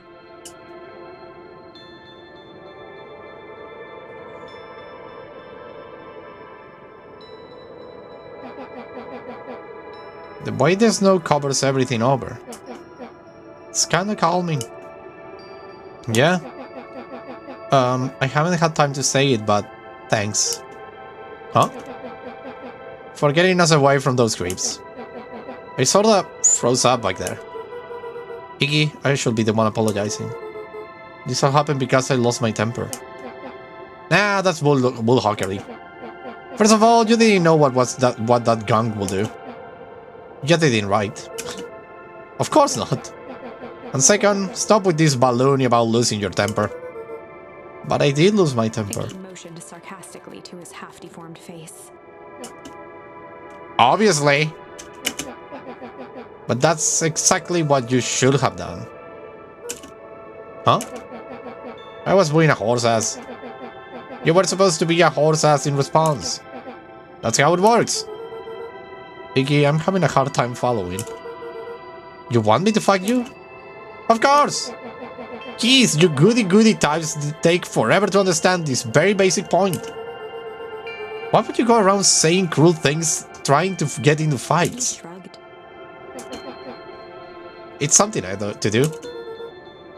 You're an asshole because you're bored? Sometimes I just feel empty. You wouldn't understand. You and Roll are always having a blast together. Laughing and calling that dinky little treehouse mission control. Now wept openly. Oh. Perfect little Luca Van Horn. With his perfect little friend. My life is not perfect. Everybody in town likes you. Not everybody. Hell, that new girl hasn't even unpacked yet and even she already likes you. You have Tish. He wiped his nose with a sleeve. I love Tish. Tish is great. But she ain't exactly the world's greatest conversationalist, you know? Luca gave a warm chuckle. I get that impression. He cleared his throat as he wiped his eyes. Huh, it must be raining out here. Definitely. Arched into a wide yawn. We should probably try to get some sleep. Yeah. Let's lay low for now. Tomorrow we will get to the bottom of all this. His eyelids began to slowly drift shut. Luca? Yeah? I always did want to see the inside of your dinky little treehouse. What do you think? Not bad. I will give you the full term when we get back. You know what? Huh? That's all Luca could whisper before succumbing to sleep. Iggy snuggled in some more. When it comes to worst days of my entire life, this one wasn't half bad. Jesus. The house smelled of warm bread. Oh my god, another dream sequence. What if the full harvest started here, but because he was so young, the details may be murky at best? The possibilities are inspiring. Indeed, they are. This game is amazing. The story is so great. Luca was playing with toy blocks on the living room rug. He looked up to see his parents on the couch. His mother held his father's head in her lap. She idly stroked his hair while humming a song. A voice behind Luca spoke. This is how you remember them, huh? What do you mean? Luca turned to see his own face. The doppelganger from his dreams, still clad in a yellow hazmat suit, still carrying a look of disdain behind empty eyes. This is interesting because all the dream sequences are connected. They are not particular to any timeline. They are actually like in their own timeline. This is incredible. Aww, look at this perfectly cozy scene. You know it wasn't really like this. What do you mean? You picked up a toy block and inspected it. It's amazing the facades that one can build given the right materials. Not that I blame us. These are a child's memories, all warm and fuzzy. You don't remember, do you? What? Luca snatched the block from the figure's yellow-gloved hand. Remember what? The doppelganger pointed to the couch. The last day we saw him alive. Huh? The day he chose to abandon us. Luca turned to look at his father, still lounging on the couch. That's not true. He didn't abandon us. The doppelganger waved his hand dismissively. Everything is true here. It's just a matter of what we choose to see. Well, let me show you. The world flickered and pulsed. Luca was sitting next to his bed, listening to his heartbeat with one of his dad's stethoscopes. The doppelganger limped into the room. No, we both know that's not how this went. He grabbed Luca's hand and guided the stethoscope to the floor. Oh. Luca heard muffled shouting, brought close by the stethoscope. It was his parents, fighting. Do you remember what we did next?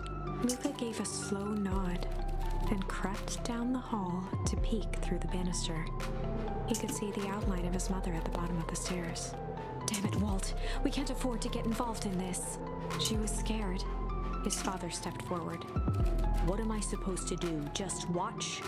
There's a sickness in this town, and we both know who's behind it. I swore an oath to help people. I won't turn my back on them. He was probably the what is happening? Mother grabbed Walt. She was crying, pleading. I can't lose you. Walt calmly removed Eleanor's hand from his shoulder. What's right is right, and what's wrong is wrong. Probably the Valentines were killing everyone with the fertilizer. That's what I think it is. But usually check out the visual novel if you like this ranching system, the one from Spike Chunsoft. No, they are made. Sounds interesting. Sounds really interesting, actually. I like the idea of AIs in games. They should be like something. They could be like something good. I think. I guess. I would check them out. I could never live with myself if I let Sharper get away with this. I knew it. It was Sharper. Eleanor raised her voice. Spare me your bullshit platitudes. What about our son? Luca flinched, dropping the stethoscope down the stairs. Oh. Walt turned with a panicked smile. Luca, is that you, buddy? With tears in his eyes, Luca descended the stairs. Mom? Dad? What's going on? Walt dropped to a knee to meet Luca eye to eye. Nothing, buckaroo. Your mom and I just got a little overexcited is all. Luca placed the stethoscope against his father's chest. His heart was racing. It sounded like you were going somewhere. Walt gently removed the device from Luca's ears. Listen to me, Luca. I have some business to take care of. I'll be back in time to tuck you in. Luca hugged his father tightly. Promise? Walt stood up and walked to the door. He glanced over his shoulder. I promise. With a wink and a grin, he put on his hat and strode out into the evening sun. Wait, that is... Who is that? A figure approached soundlessly from the foggy snowfall. It stood above them, lingering in contemplation. This is not bad, isn't it? Raising one hand above Iggy, it snapped out 2 brisk raps on his head. From a deep slumber, Iggy sprang up defensively. Who is this? Get your hands off me! It was the calming presence or the recognition that he was not in danger. Iggy felt his clenched fists lower.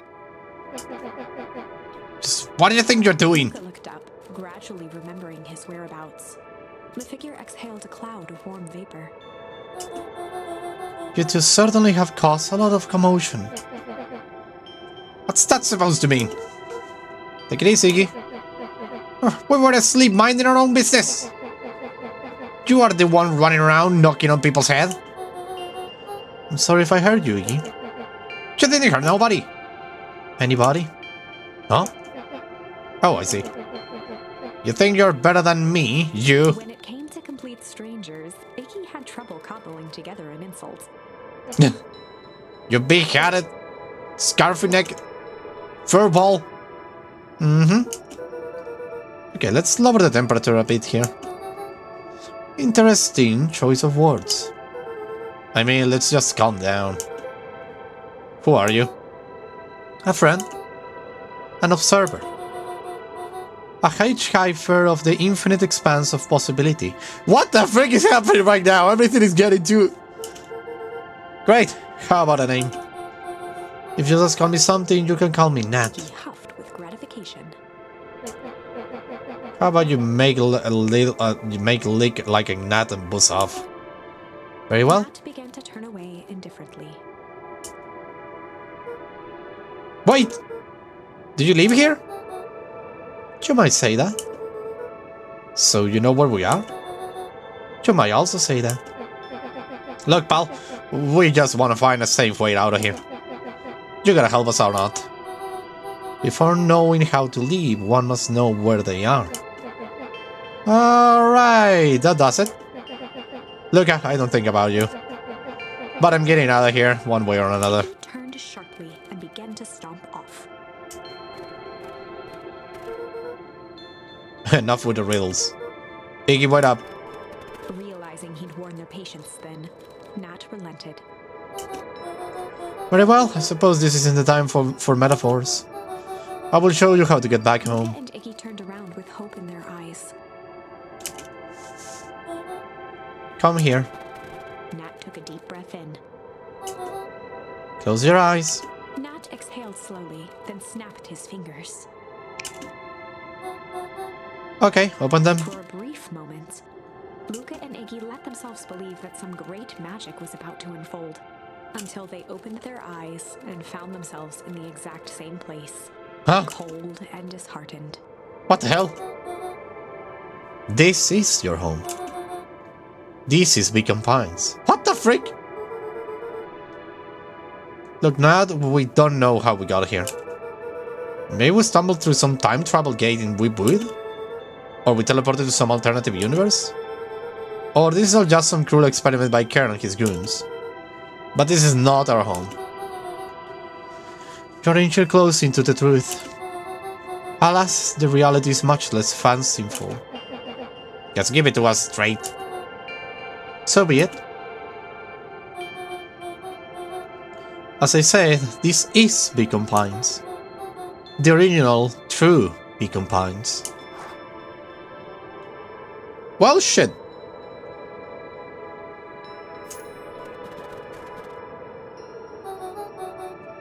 You both grew up here. But the town you have called your home for the last several years is a replica. Jesus! You were partially right, Savage! You were right! A remarkable achievement of engineering, to be fair. But a replica nonetheless. That's impossible! It's too much work! You need a whole town to replicate a whole town! Indeed, to pull off such a feat would require immense labor power. That which could be moved will be moved. That which could not will require a precise duplicate.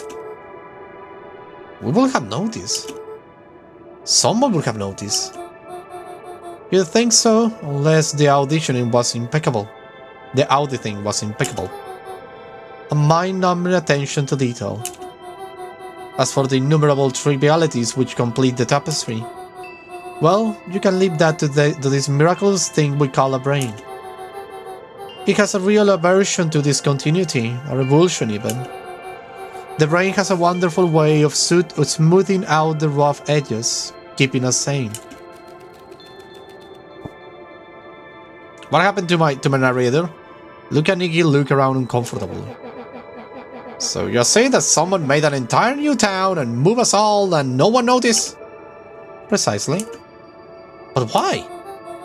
Why is the one question that can never be answered with certainty. The best one can do is to uncover. Nat narrowed his eyes, furrowed his brow, and uttered, The source. Why do you say the source like that? Why indeed? I began to laugh uncomfortably. It's so ridiculous.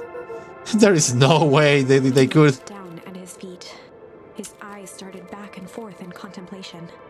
With a sudden pain, a thought struck him. If this really is home, He sprinted off into the pale distance. As Iggy turned to follow, Nat called out, Iggy, it's not too late to turn back. Simply head west through Weewood.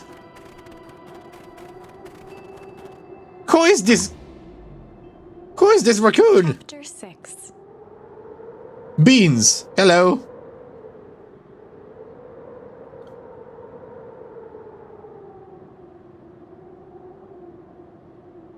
They're basically detective mystery games with tons of dirty jokes. Okay, that will be interesting to play.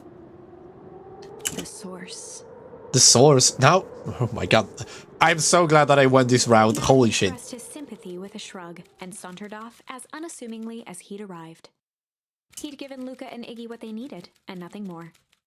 It was a Deus Ex Machina? Luca sprinted across the snow. The events of the past few days became clearer, pieces to a larger puzzle. Rollo said he was underground somewhere, captured. Mr. Kerr tried to cover it up with lies. The Clipboards were hell-bent on capturing Iggy. It all seemed to point to perennial harvest. But right now, there was one thing that Luca needed to know. Well, your house wasn't here, Luca. Wait, this is the tomb. Dead in his tracks. The tree was gone, uprooted and moved, leaving a raw gash in the earth. He Oh, dropped to his knees and dug wildly at the cold snow. His numb hands hit something hard. A headstone. shit. A dry whisper escaped Luca's lips. You are here. All this time I thought I was visiting you. But you have been here, alone, in the snow. Dad, I'm sorry. They ruined your favorite spot in the world. Our favorite spot in the world. Dad, what do I There do? was no reply. Just snow-covered silence. Why did you give me that sleep like that? What if I couldn't find you, you jerk? Finally noticed the tears welling in Luca's eyes and the snow-covered grave. Oh. Iggy, they stole his tree, Iggy. Yikes. Suddenly, they heard the crunch of approaching footsteps in the snow. Oh shit. We're gonna hide. 259k. Fall off distance, still good. Dude, did you hear me? I say 259. Sorry. You ever think about what we did here? We saved a whole town of people. Doesn't feel like it sometimes. What about everything we left behind? That's the grave of someone with a family. The people who love them will never know the truth. The truth is overrated. Bent down to scoop up a snowball and lobbed it playfully. What? Hey, don't be such a downer, dude. We took this job to change the world. Yeah, come on. It's almost lunchtime. What the frick is this? Weirdo. Did he just walk away? Here I thought I was a jerk. These dinguses are out here literally dancing on graves. Luca stuttered through heaving sobs. I thought I was visiting him. I thought he was with me. Not gonna lie, that's a bad break. Here's some advice. Luca a solid smack on the back of his head. Tuck. Hey! Who's any of this helping? What? Sitting here in the snow, crying like some pushover. Who you helping? Higgy, look what they did. They lied to everyone. Blah, blah, blah. Look, Van Horn, you're a lot of things, but you ain't no pushover. What did I tell you before? When some jerk comes at you, acting like a horse ass, I should stand up for myself. Hell yeah. Kurt and his merry little band of clipboards pull off this swickaroo for a reason, right? Not mention something about the source. Luca wiped his eyes with a sleeve. Whatever's at that source must be awfully valuable to perennial harvest. Sure, it would be a shame if something unfortunate were to happen to their precious source, wouldn't it? What do you have in mind? If it's small enough to steal, we snack it. If it's too big to snack, we smash it. And what if it's too big to smash? He flashed a mischievous smile and cracked his knuckles. I'm always up for a challenge. I'm gonna make this right, Dad. I promise.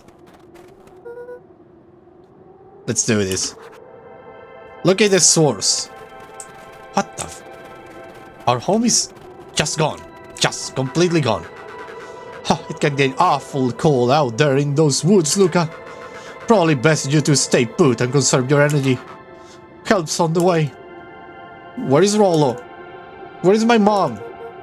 Did you kill her? Oh heavens no! Do I seem like a killer to you? He and Luca shared a skeptical look. Well, do I? Oh, shucks. Now that hurts my feelings. Screw that guy.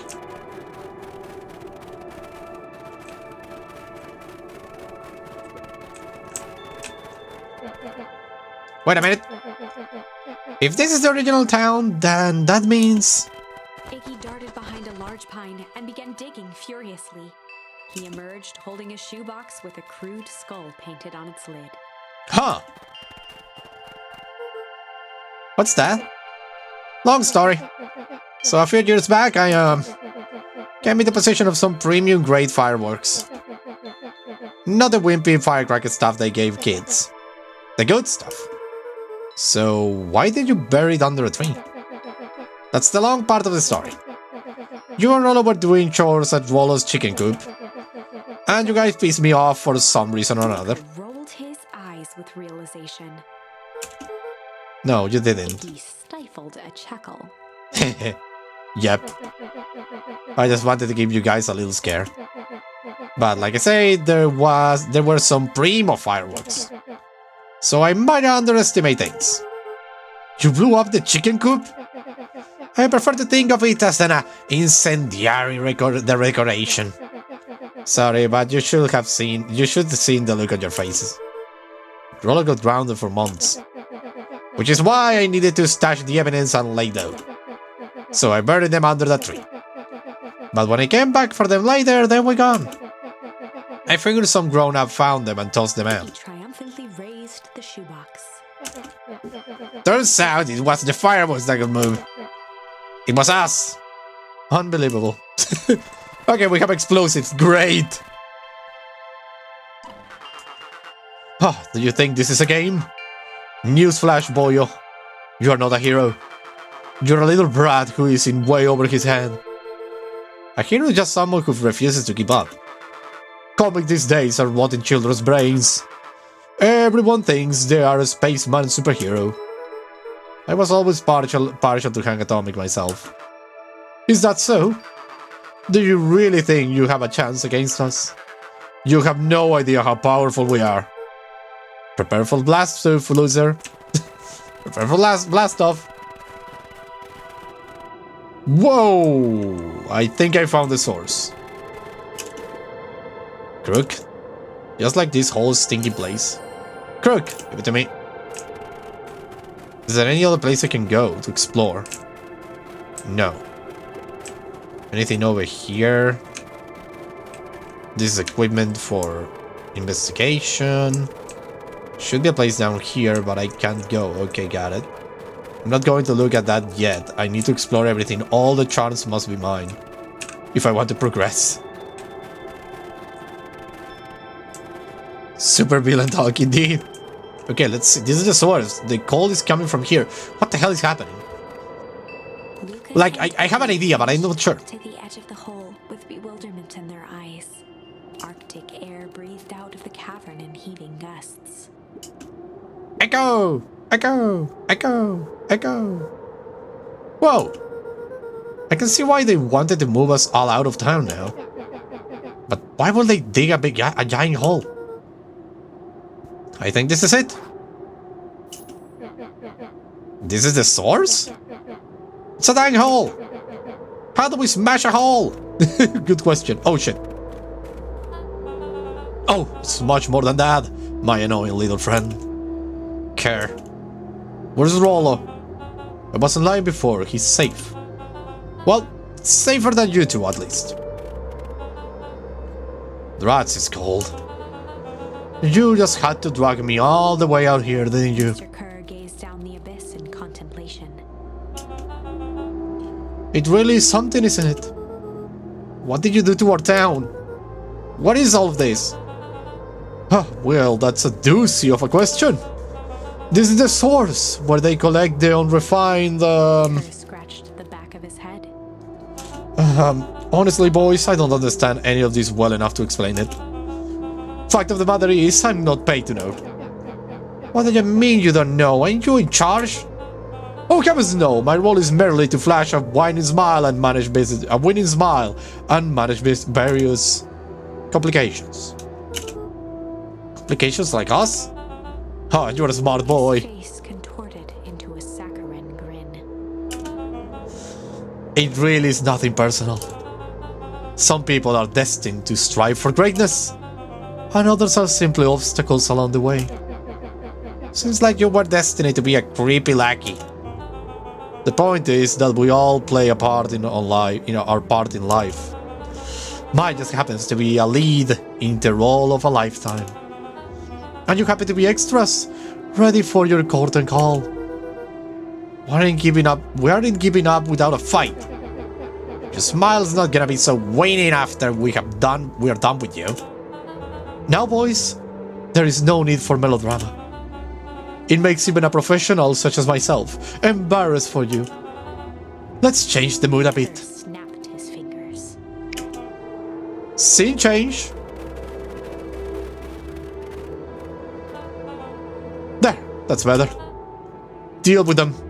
Iggy turned to Luca with a sly glance. Why are you smirking? Because I have a box full of fireworks and you don't. Iggy waved the box into the air, threatening to drop it down the hole. Stop! Let's not do something regrettable. Joke's on you, regret is one of my specialities. Out of curiosity, what will happen if I threw this in your precious hole? Nothing. Nothing at all. You're a terrible liar. I will have you know, I am exceptional liar. Bub, bub, bub. That's far enough. Iggy plucked a single bottle rocket from the box and held it up with reverence. Stop, you fool! Call off your goons. After a long pause, Mr. Kerr flung up his hand with frustration. Very well. You all can head back to the night. It's been a long day. I will handle this too from here. Mr. Kerr sighed into the frigid air. It's just us now, Iggy. You can put that down. What? Like this? With a nonchalant flick, Iggy tossed the firework into the hole. Oh, Jesus! Iggy!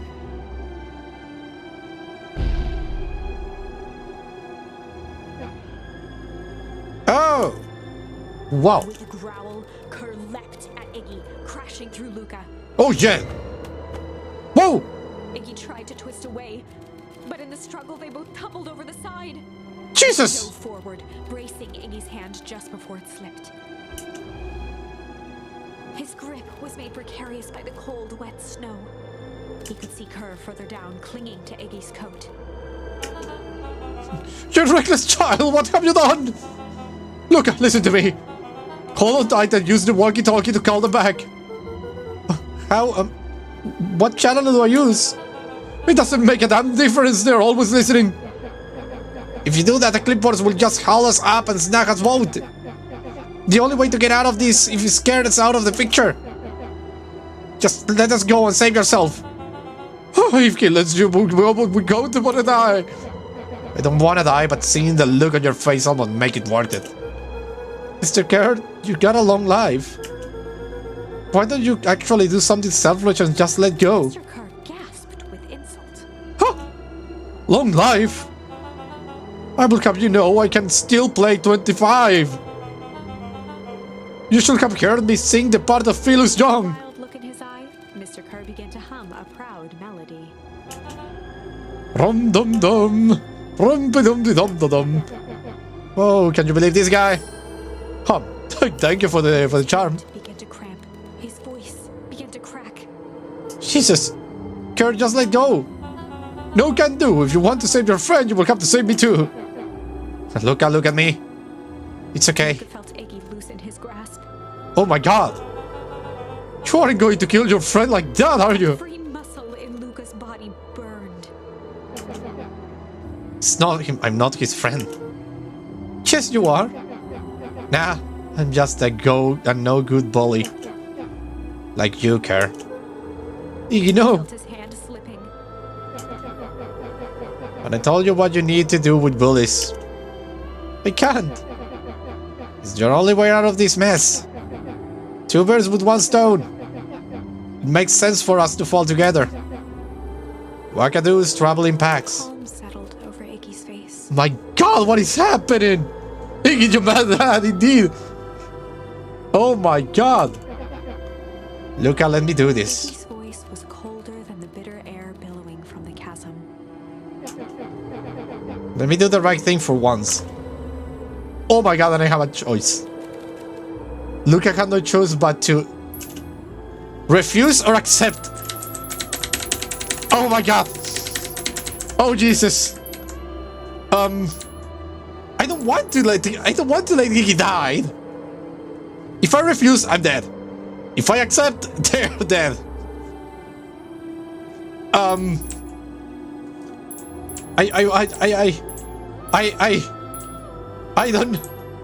don't know. Oh my God. I know I can come back and look and see it again and see what happens if I go like that one, but Jesus. This is some telltale story choice indeed. I will accept his request. Oh my God. Luca had no choice but to accept Iggy's request. Oh my freaking God, what have I done?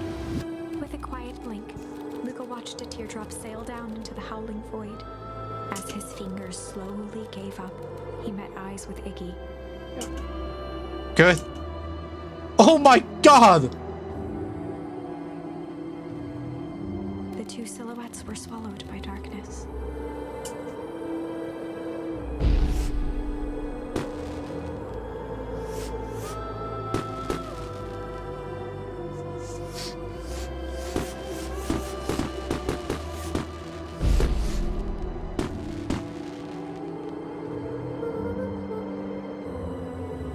Hell of a goodbye, Iggy. My God! Luca, should really step back. What? Quickly. Whoa! Curious. Ah, but of course. Those fireworks Gigi must have been just the right amount of energy. We should get out of here before perennial harvest arrives. Not until you tell me what just happened. Your friend's sacrifice just saved this town. For a little while anyway. How? Tempus liquamine is a peculiar substance. It can change the relationship between matter and time itself. But doing so requires some fathomable energy. In a closed system, that energy can only come from its surroundings. A useful side product of this property being, by adding precisely the correct amount of energy to it, one can create a cryogenic cascade. So the gunk makes things cold and the fireworks made the whole freeze over? That's one way to put it, yes. As dumb luck will have it, the fireworks weren't strong enough to generate a runaway reaction. I shudder to think that what would have happened in that case. We have some idea what that would look like. Yeah, we have indeed. It will take them a good while to safely break through and access the source again. If you know all of this stuff, why haven't you been helping?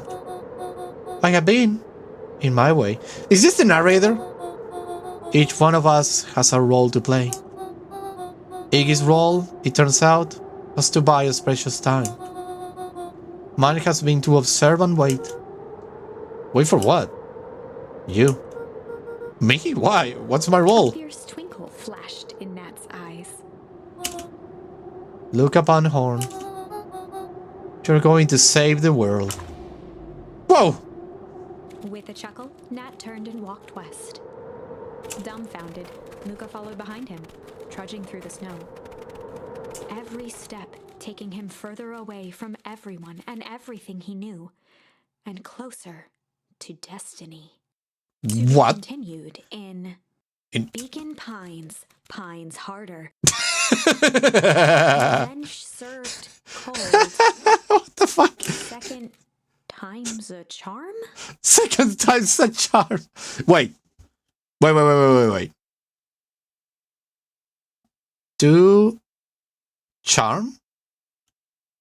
Second charm. Wait, that's it? This ends with a crummy cliffhanger just when it was getting good? Yeah, this is not the end. Starting to like Iggy. Yeah. No way. I refuse to be associated with some never-ending parade of sequels. Indeed. Let's go back and find something more definitive. So, wait. Oh my god, oh my god, look at the art of this. This is so cute. So wait. That was one of the endings. Interesting. It is an ending, actually. It's like, we close the thing, the mysterious figure appears and takes us away, but what the frick? I love it. Hello, Squirrel Man. Pines harder, indeed, bro. You can fucking die. What's Ghost name, indeed? We can try to go and refuse. But I have like a ton new... I have a ton new things. And a ton of new things. I want to fish it though. But first let's go here and refuse. Chose what to refuse Iggy's quest. Luca had no choice but to refuse Iggy's request. He tightened his grip and reached for the walkie-talkie in his pocket. A wild delight crept onto Mr. Kerr's face. That's a good lad. Now, radio for help. Iggy begged Luca with his eyes one last time, but Luca pressed the button and called out. We need help. Mr. Kerr is in danger. It wasn't long before they were once again surrounded by clipboards. Mr. Kerr sighed with relieved frustration. There you are. You really are a worthless lot, aren't you? What? Mirror, now. A clipboard dutifully produced an ornate ivory hand mirror, and Mr. Kerr began preening his tousled hair. Ah, that's better. Mr. Van Horn, I applaud your sharp thinking under duress. I'll put in a good word for you with the founder. Take them away. The founder? A swarm of hands overpowered Luca. The last thing he saw before a cloth bag was pulled over his head was the defeated look on Iggy's face. The end. What? That was the end. I think this was one of those times where doing the right thing was the wrong thing. Yeah. Okay, we're back in here. Got it. So that was just... okay. That was one of the endings. Interesting. There is something here, I know it. There is something in this one, I know it. But do I have anything else? Chill and sly. What about if we actually go back to... yeah, let's go back to here, actually. Let's go back here. And let's see if we can, like, fish anything else. We're going to hide for the day? We're just gonna go hide for the day. That is done. Done, done, done, done, done, done, done. Let me just go. Off we go. Off I go.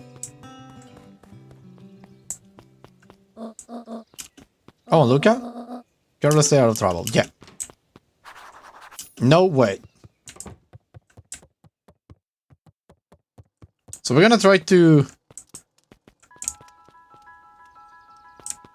Let's go on now, and here is our friend. Perfect. There he goes. There he goes. What we're gonna do now is to fish.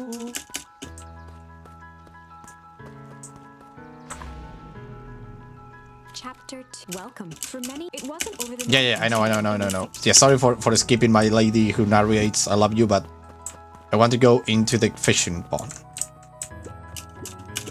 Jetson and play, blah, blah, blah, blah, blah, blah, blah, blah, blah. Yeah. And... okay, let's see if we have anything new. We should, right? Crooked. Okay, crooked. Not fashion. I thought it was going to be fashion. Nail onto the line. If all you have is a hammer... Let's try this out.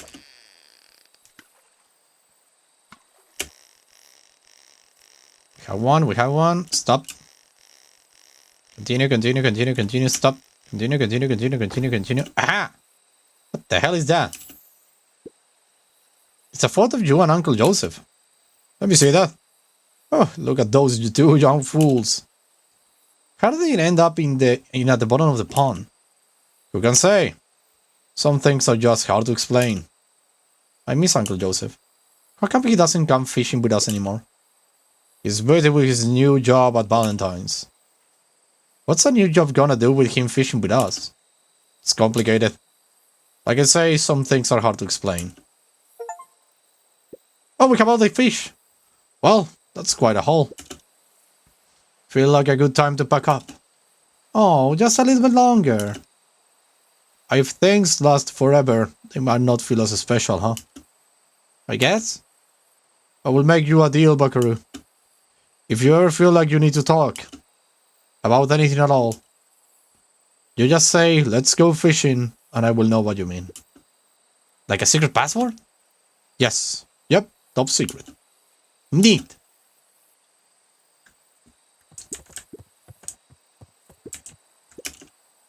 What a perfect day. Yeah.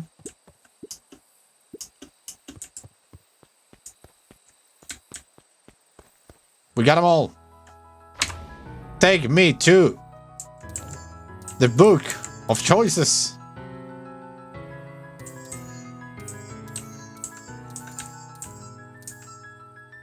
Okay, so we have a lot of more things to do here in the hostile interrogation.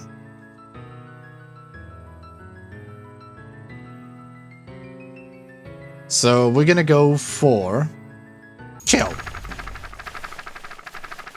Whoa, that was a lot of pages. Classic chill cup, good cup, chill cup interrogation.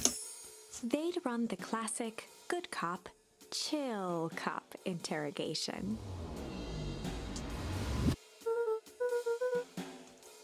How do we handle this? Just gotta play it cool. Luca walked calmly to the light switch, flicking it off and on a few times. Okay. Mr. Tolliver shook his head, gathering his wits. Golly, I should have got my bell He rung. looked over to find Luca, who returned a calming grin. I love Luca. Sorry, Mr. Tolliver. This was all a big mistake. Luca, what's going on here? Why do you have me trapped down? No one's fault, really. Rollo just got a little startled. Rollo's here. Rollo and Beck emerged from hiding to give a timid wave. Well, alright. Mistakes happen. You kids have all gear and a good scare. Let's just get me out of these ropes and call it even. Luca glanced over to Rollo and Beck, who replied with skeptical looks. Mr. Tolliver, why are you in my grand's basement? I'm here to help, of course. Help with what? What's my grand up to? If you will just cut me loose, I can show you. How do I know we can trust you? Mr. Tolliver exhaled with disappointment. Luca, have I ever done wrong by you? No. Since your grand moved to town, haven't I been nothing but welcoming? Yeah? So why would I turn my back on your family now? It's just... all this stuff seems pretty weird. A board with names of people from town? An archive from my dad's old disturbing patient's notes? Luca gestured to the corner. Barrels of explosives. By the way, not the right amount. That will froze the town over because you're going to screw it up. I can explain everything. You just need to untie me. You kids deserve an explanation. I looked again to Rollo and Beck. This time they shrugged. Luca began to slowly loosen the bindings. Mr. Tolliver gently rubbed his wrists. That's a good lad. These will all make sense in He time. edged imperceptibly toward the stairs as he spoke. God damn it, he's going to escape. You see, this town has secrets, Luca. A very dark past indeed. Before the kids had even noticed his movement, Mr. Tolliver was at the light switch. A past that must be brought to... Actuated his final words by flicking the switch and rushing up the stairs. Light!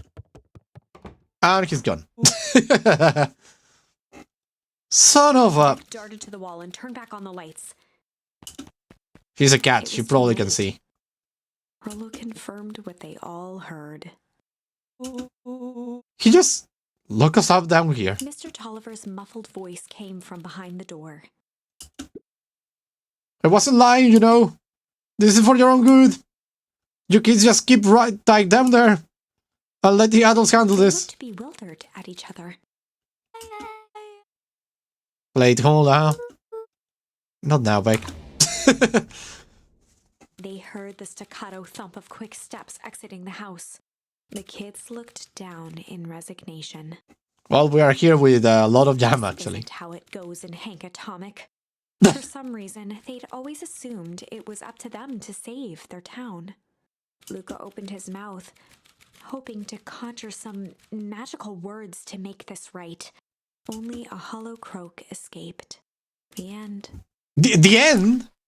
Well, we certainly aren't going to find a grand resolution to our tale locked in a basement. No, but we can at least know if they die because of the cold.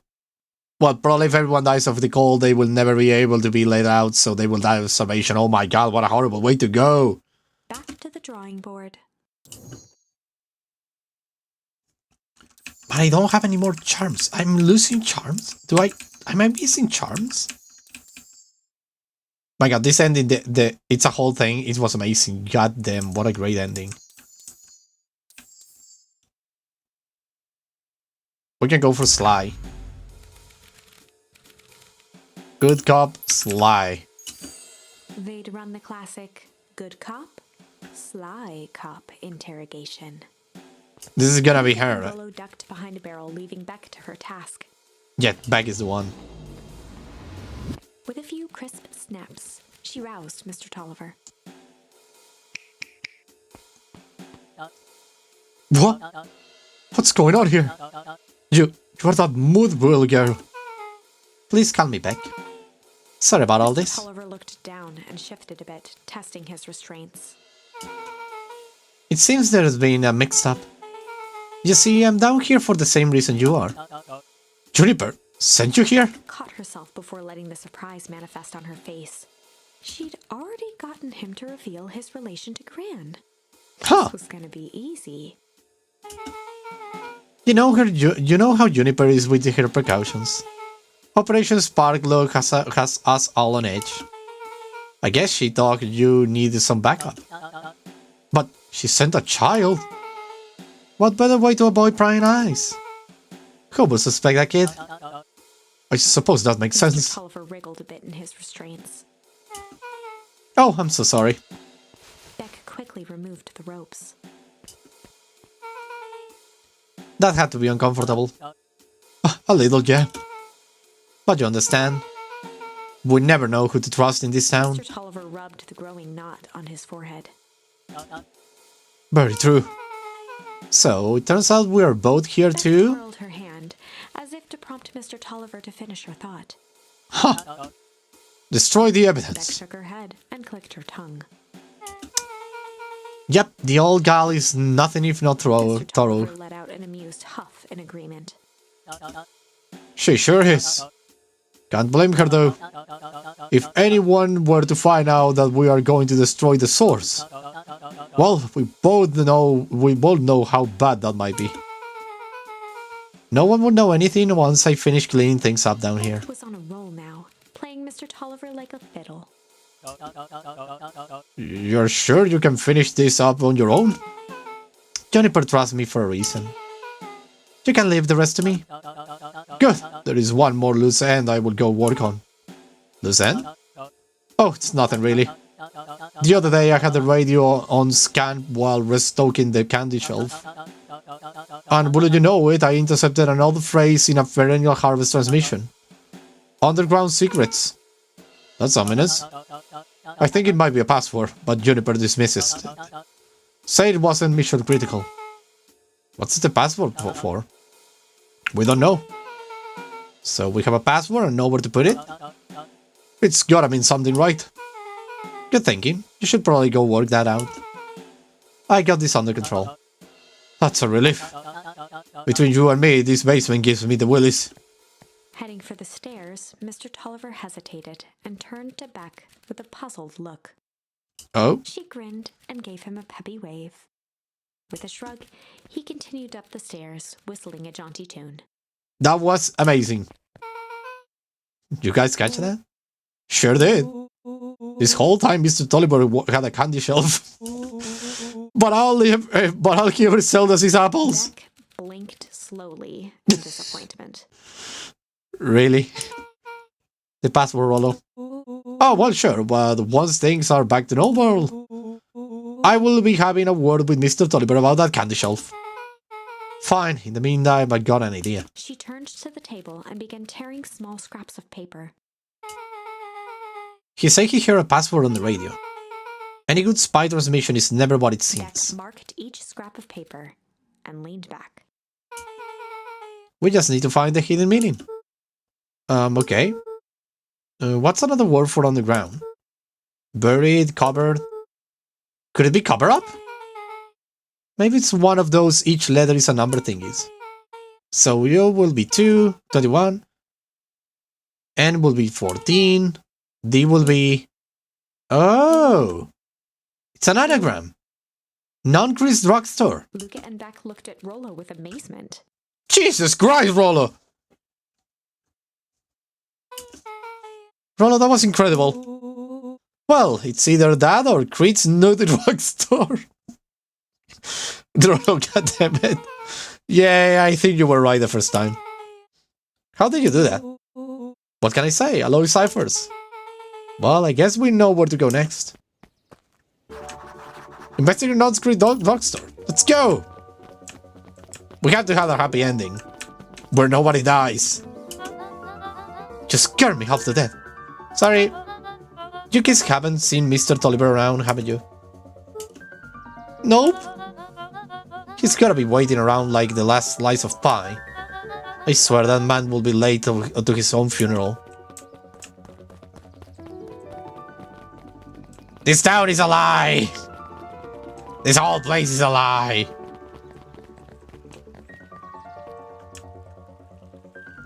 Oh, the two Valentines. You are late, August. Sorry, sister. We caught up with work. Was caught up with work. Work? You? I had a few more details to lock down for the festival. Oh, what do you have to report? What is this insipid town festival really about? I think Mr. Kerr really does just want to do something good for the town. He's actually a pretty nice guy. You should spend some time with him. Why did he pull strings installing you as mayor so that you could make friends?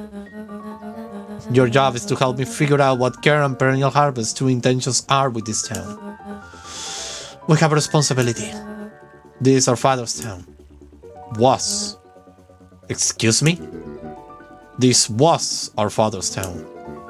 He's gone, Harris, and he isn't coming back. Father left us with nothing but problems. Mr. Kerr came here and offers to help us. We accepted that help. We didn't agree to them turning Father's warehouse into a toxic dumping ground. That is just a temporary arrangement. The glow can be seen from our damn backyard. They're dumping their nasty little secrets on us. When this is all inevitably goes wrong, who do you think will be blamed? Mrs. Cry hung in the air. We have a new choice to make now, sis. This town is going to change, whether we like it or not. Are we going to choose to be a part of that future? Or be forgotten in the past? It's a shame. Father named you August, but you will always just be a Gus. Good night, Iris. I will see you at breakfast tomorrow.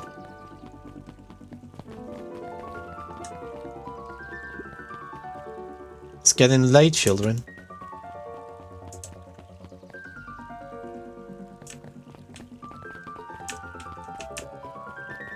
Is there anything I can seek around over here? Anything in the... No, this is closed. Nothing over there. This lady's still reading. My god, what are you doing now?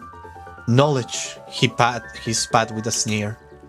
There exists a gulf between knowing something and being able to do a damn thing about it.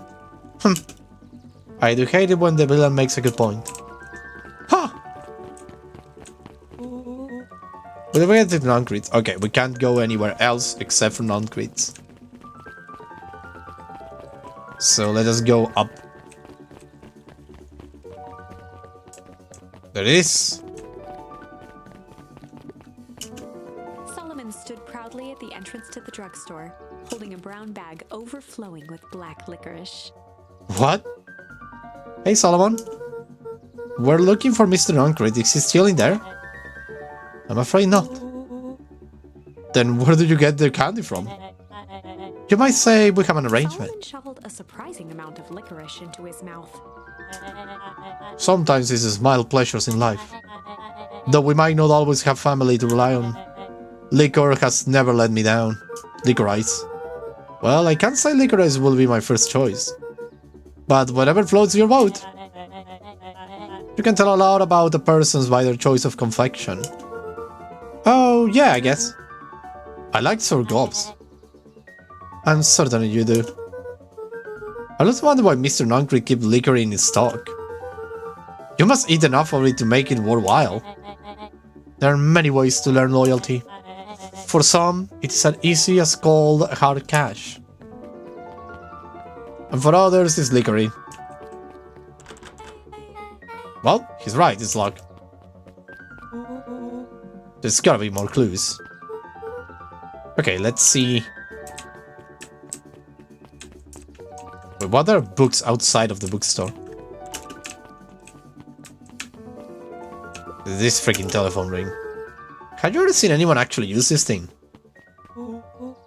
Besides Mr. Non-Crit? No. Beck cupped her hands on the glass to peek inside. It's not a normal phone booth. I got like a blinky. It goes like a blinky keypad. Why would there be a blinky keypad? Crane's nude rockstar! I mean, underground secrets! The passport! Flung open the door and they all squeezed in.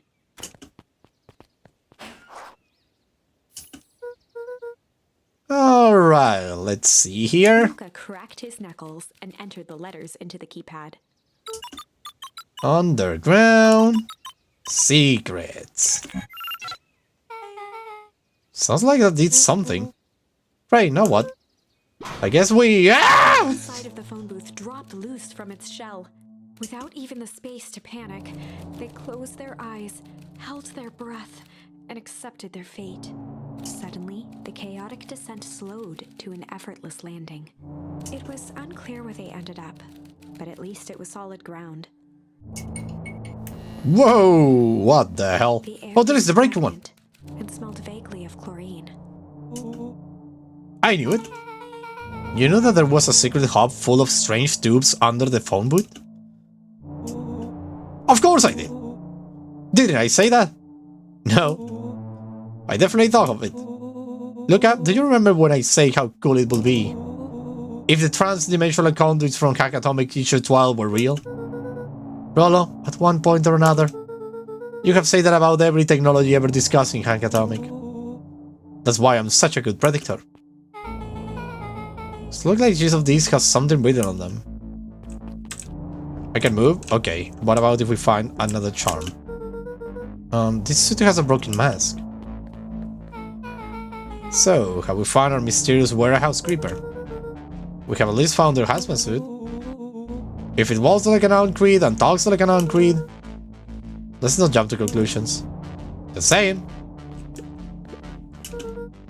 Valentine's fertilizer warehouse. Isn't that where your almost got snatched? Yeah. Why would Perennial Harvest have a tube going to the old Valentine's place? This started to feel like something big. Perennial Harvest main office. That's where my mom works. What does she do? Science stuff? Is she involved in all this? We just moved here. How could she be involved? Mining Operations Alpha. You guys have mines here? Not that I know of. This town is all farms and fertilizer. And a series of tubes. Well, Pal will says you can only trust a miner up to the point where they hit gold. Not sure how that wisdom applies in this exact situation. That's the thing about Pa! You don't always realize what he means until it's too late. That's a lot of buttons. Stand aside, Earthlings! I have read enough Hankatomics to know my way around sci-fi tech. His hands hovered over the field of blinking buttons. Goddamn it, Rolla, what are you gonna do? Eeny, meeny, miny. Rolla, what did you do? Nothing! I didn't even mow yet! What was that? Where? There's nothing but weird tubes down here. Just get back. Oh, great. Shit. Shit. Shit. Awesome! You all need to come with me now. We aren't going anywhere with... We aren't going anywhere with you. Not until we get some answers. Mr. Underground Secrets. I told them it was an absurd password. But they love anything that makes them feel clever. They who? That's no matter. If I can't keep you hidden until after the festival, I might be able to save your skins. We don't care about our skins. Hold on now, I like my skin. This all stops now, not Greek. Joseph waited for a moment in silence. You sound just like him. Who? Walt. You don't get to talk about my dad. You know, your father and I were friends back before. He gestured toward the strange tubes. All of this. That's a lie. It's true. I used to bounce you on my knee. What happened? Same thing that always happens. Reality, complications, life. We were a team, Walt and I. An idealistic doctor and a bright-eyed pharmacist. Both hell-bent on helping folks. So, you were his psychic? No. We were partners. We helped the patients and I helped him. Yep, total psychic. Creed let out a growl of a sigh. Luca, I need you to know this. I need someone to know this. One day, Sharp and Valentine comes to us. Says he got an opportunity. He's found something he didn't quite understand. And he was willing to pay us both handsomely to help him understand it. And my dad said no. Your father and I both believe in helping people. But the thing I could never get him to understand was, it's a lot easier to help others if you help yourself now and then. Classic psychic into villain plotline. But loved being righteous almost more than he loved his family. He was wrong about one thing though. When he begged me to not to take Valentine's offer, he said, Joseph, if a person says yes one time to Sharp and Valentine, he will make sure they keep on saying yes to him until the day he's dead and gone. He shook his head wistfully. Sharp is long gone, but he still got me saying yes. Is there a point to this sob story? Not really, no. Just an old man trying to delay what needs doing. Nuncreed took a menacing step towards the children. I try to keep you safe. I try to keep you and Juniper out of this. But you force my hand. Luca began to laugh. What? You really don't know. My gran isn't out of this. She's been scheming right on your nose. Juniper. Seems like she's planning on crashing the town's party. She's going to disrupt the festival. Why will she? Color drained from Nuncreed's face. How does she know? Apparently she knows a lot of things. What? Let's just say this isn't the only underground layer we have busted into today. And honestly, hers is way cooler. She's got maps and explosives and bad intentions, big man. Nuncreed grabbed Luca by the shoulders. His eyes were frantic. You need to tell me what she's going to do right now. She doesn't understand what she's messing with. Tell me now, she's in danger, boy. I don't know. She had a map with a mark at the fountain in town square. The fountain? But why would... A jolt of realization struck Mr. Nuncreed. She knows about the source. What the heck is the source? If she tries to destroy the source, it could catalyze and...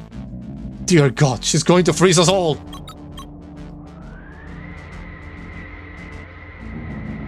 You all need to run. Run where? Away. As far away from this town as you can get. Head west and don't look back. Jesus, this has turned into... Did it not go how I expected? So... We're totally following him, right? Totally. See you on the other side. You good? Yep. I love this town. Oh my god, that's so good. Chapter 8. The Cold, Hard Truth. Oh my Beth god. leapt up, allowing the suction to yank her into the dark. Dimness eclipsed around her like the shutter of a camera, as she seemed to cover great distance in mere moments. Her only points of reference were glints of upcoming turns, which approached with frightening speed, only to carry her gracefully along. She heard the tinny, distant echoes of Rollo's glee. Once she stopped fighting against it, the ride was impossibly smooth. Then, all of a sudden, as if minutes had passed in an instant, light blazed into view. A burst of wintry air snuffed across her face, and she was flung out into the cold. Welcome to Ground Zero! Ah!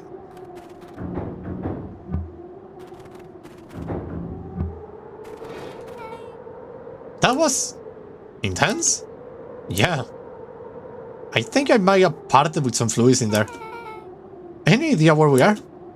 Somewhere cold. Doesn't look like it got off any of us. I didn't feel like we traveled that far. So, where did it all go? My god. This place sucks. Why would anyone even want to blow something up out here? Only one way to find out, I suppose. We're gonna catch up to Nun Creek. I think he went this way. Look, if you go up here, you will see the tombstone of your father. Well, no. You don't care because we are not thinking about that, but that's okay. This looks familiar, yeah. Maybe we can clear it off some snow. No time, not to get away. No. What about if we... Well... What about if we pick up some snow and clean it away? No? Okay, it's okay. Okay, this is starting to feel really familiar. I'm not with the most well-versed in of all things vegan pines. But this looks like some sort of frozen replica of town. Ah, got it. It's so obvious now. Mr. Noncrete is an alien! Rollo. Stick with me here. His species can only live in sub-zero temperatures. Oh boy, here we go. The source of is their base camp dimension, so naturally they keep it cold. We found it by traveling through those metallic wormholes back there. The final object killed us all and shape-shifted into beacon pine citizen of their choosing. You never really had me. But you very much lost me there. You get used to it, we should keep going. Matter is back into reality. Welcome back, bye-bye. Welcome back and bye-bye, I guess. Wait, the firecrackers should be here. Yeah, I know this from other timeline, but clearly it's not the thing. Can you see anything from the... No, he's just... Archelac is dead focused on getting to... Oh, there we go. They spotted Mr. Nuncrete inching cautiously toward a pit at its center. He held his arms out gingerly, as if approaching a beast in the wild. Upon closing the distance, Luca recognized what Nuncrete was after. Gran stood confidently at the edge, one arm outstretched over the abyss. Nearby, a wheelbarrow had been emptied out. She held a lit torch, which flickered in the bitter wind.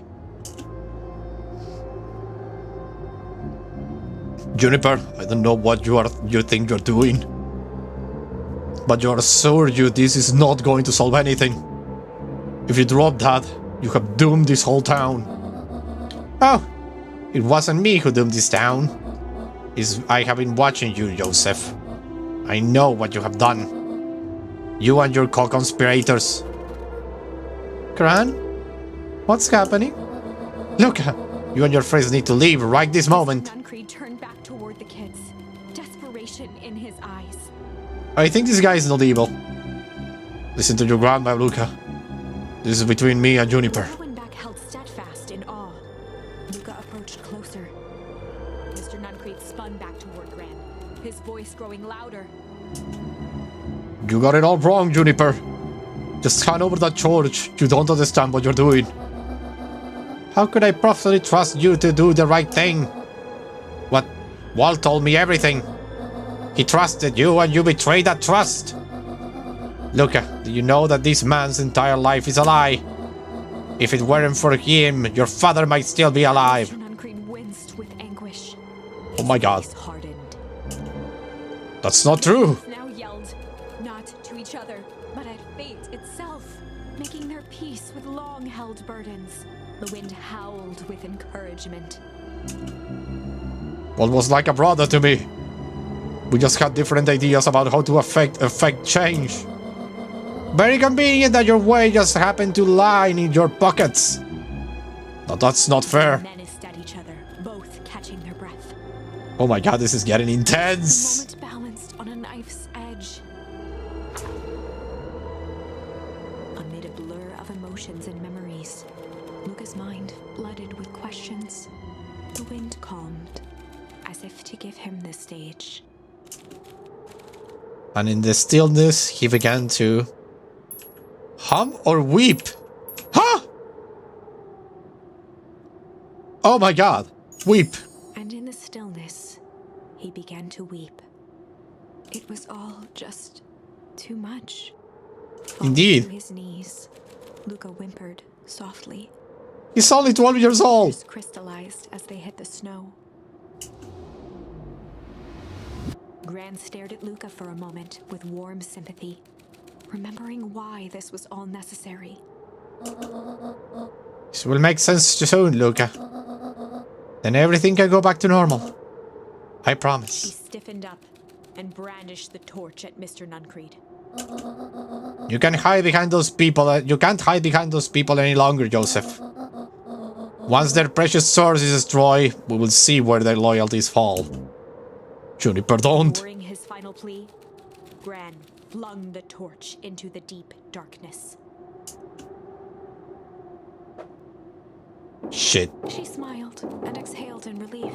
Mr. Nuncreed moaned in resignation. The torch echoed as it ricocheted down the hole, punctuated with a thunderous thud. We're all dead. We're all dead. We're all dead. You see, Joseph, I have learned one very important lesson in life. If you want things to change, then you must be willing to... Before Gran could finish, the ground shook her to silence.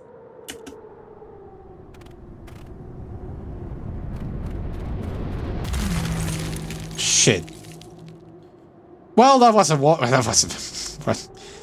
a way to end it. Gran only had time to spin around and run to Luca.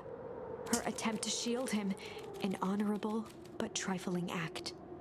Unflinching love, pitted against an unthinking horror. There was no contest. Her warm embrace froze in an instant. That is where they remain, fixed in place, forever. And so, our story ends on this melancholy scene. In a town brought low by its secrets, sits the frozen statues of a misguided band of meddlers. The end. No! Well, that was dire. On the bright side, we finally figured out where all the ice is coming from. Yep. Now, we just need to find a way to deal with a mystic, unfathomable force of nature. Luckily, we still have one. I don't have any more, it seems. Yeah, we have the hum. So let's go for the hum. Began to hum.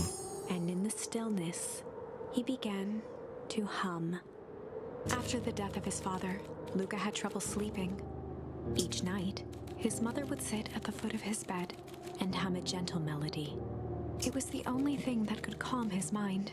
The only thing that, however briefly, could make it all seem okay. That melody pervaded every memory Luca had of his mother. Shivering in the raw snow, he began to hum it out loud.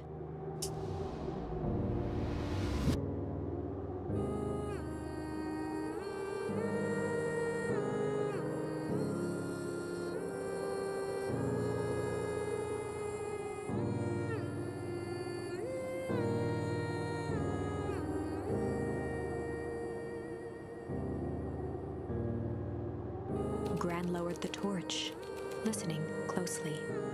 As recognition slowly set in, her heart sank. Those countless nights of consolation, the incomparable loss they shared together. She let the torch fall to the snow and sizzle out. Oh, thank God. A few steps toward Luca was all she could bear before dropping to the snow herself. Through a flood of tears, she began to hum along, note for note.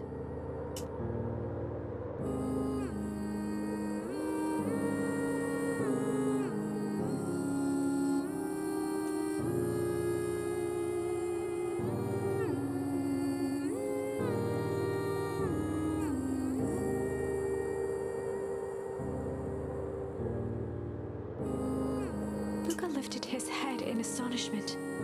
The last time he heard that melody was the last night he saw his mother. How did you know? I'm so sorry, my little Buckaroo. Buckaroo? The only who call me that are my dad and your mother. Luca blinked through blurry, watery eyes, trying to see more clearly. He could just make out the impression of a familiar face.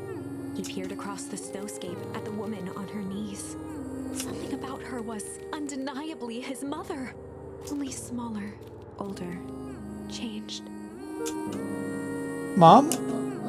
That's right, Buckaroo. Mom! Oh my god. Luca sprinted as fast as he could toward his mother. They held each other close, and the cold retreated from their bodies. Eleanor? I thought you were gone? You should have known I will never abandon my son. Eleanor looked down at Luca, tightening her embrace in an appeal for forgiveness. How? You're a smart man, Joseph. I thought you had pieced it together by now. You were exposed. Mom, I don't understand any of this. What happened to you? Where did you go? Why did you leave me?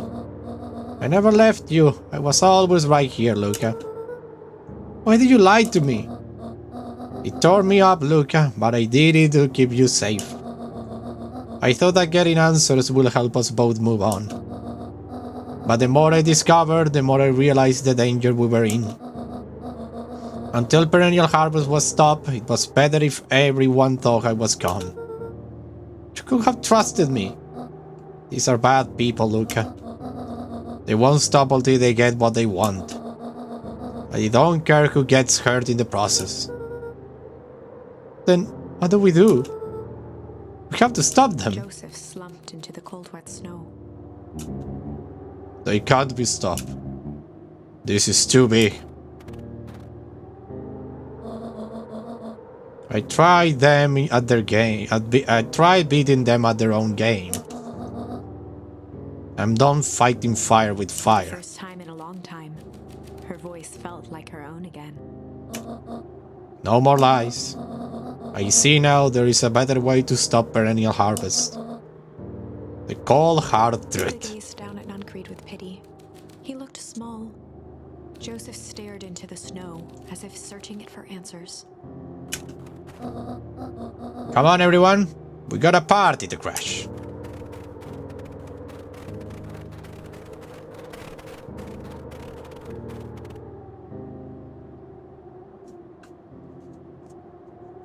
That was intense! You don't understand. He always wins. Chapter 9. The Devil You Know. 7 months ago. What? Eleanor Van Horn crept down the maze of sterile hallways under perennial harvest. She stopped in front of the large steel door marked Deep Engineering. No turning back now. She raised a trembling hand. The stolen keycard worked as promised, and the door buzzed open with mechanical efficiency. She was immediately hit with the smell of disinfectant. It was some sort of laboratory. In one corner was a desk covered in papers. Across the room stood a tall metal pod with hoses protruding from its base.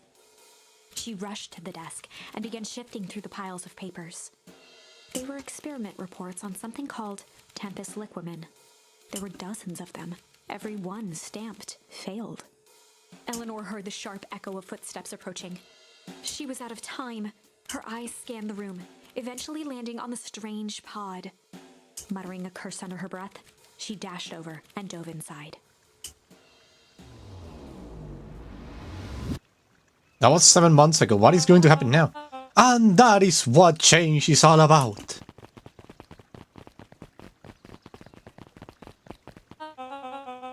Grabbing the future by the scruff of the neck and making things happen. Change is a choice. I am tickled pink that we will all be making that choice together. How great is that? This man is a liar. Excuse me? I will not. This town has a dangerous secret and perennial harvests only exist to keep it hidden. Nonsense. They pick up the whole damn town and move it right under our noses. You aren't making any sense, dear. Mr. Kerr addressed the crowd with a sarcastic tone. Imagine such a thing. It's absurd and just plain impossible.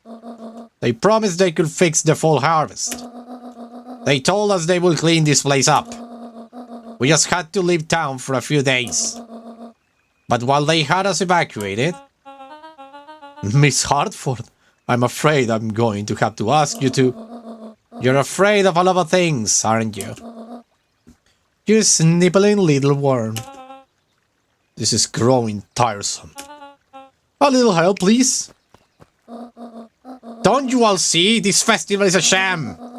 An excuse to have the whole town gather in one place. They're planning something awful. I don't know what, but these people are wicked. Don't listen to her. She has absolutely no proof. I am the proof. I'm Eleanor Van Horn. Whispers filtered through the crowd. Well, aren't you just as sneaky as the Dickens? We all knew Valentine Fertilizer was too good to be true. And now this whole town is paying the price. Ladies and gentlemen, I am so sorry about this disruption. My associate will take this, obviously disturbed woman, somewhere comfortable. So that she can get the help she needs. She's not the one who's disturbed. You too, timing clown. You all know there is something wrong with this town. It was just easier to look the other way.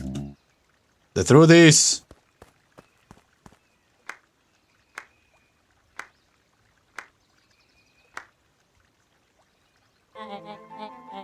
That's quite enough, Mr. Nuncrete. Torment dragged on Joseph Nuncrete's face. What?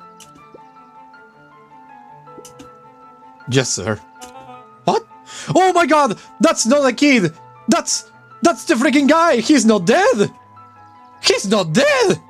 He wasn't dead! He just reverted to a private oh my freaking god! No, I want to see this. Oh my god!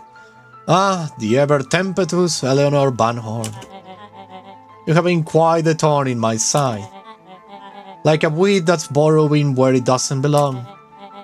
I must confess, you look dreadful. He paused for a moment, plucking a piece of fuzz from his sweater and discarding it to the ground. This is the freaking guy. I don't remember the name. This is the freaking... Oh my god, this is the founder of Valentine's.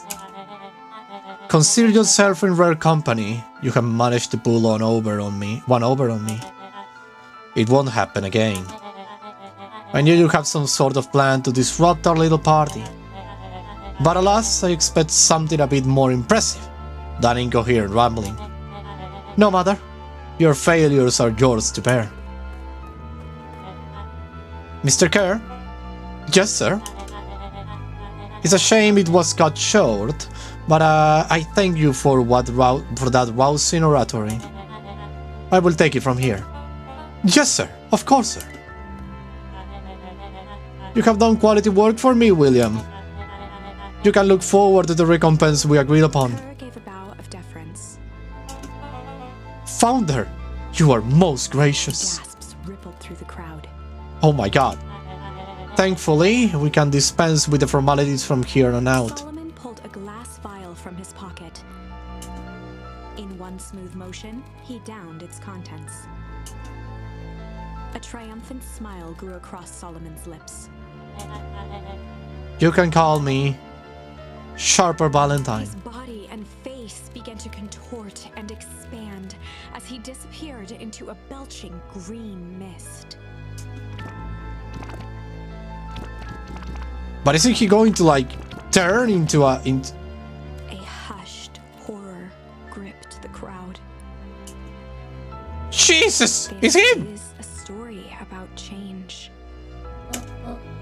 What? No! And so, you didn't see that coming.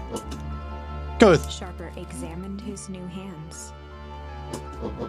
Well, this is quite the improvement. Everything looks so much smaller now.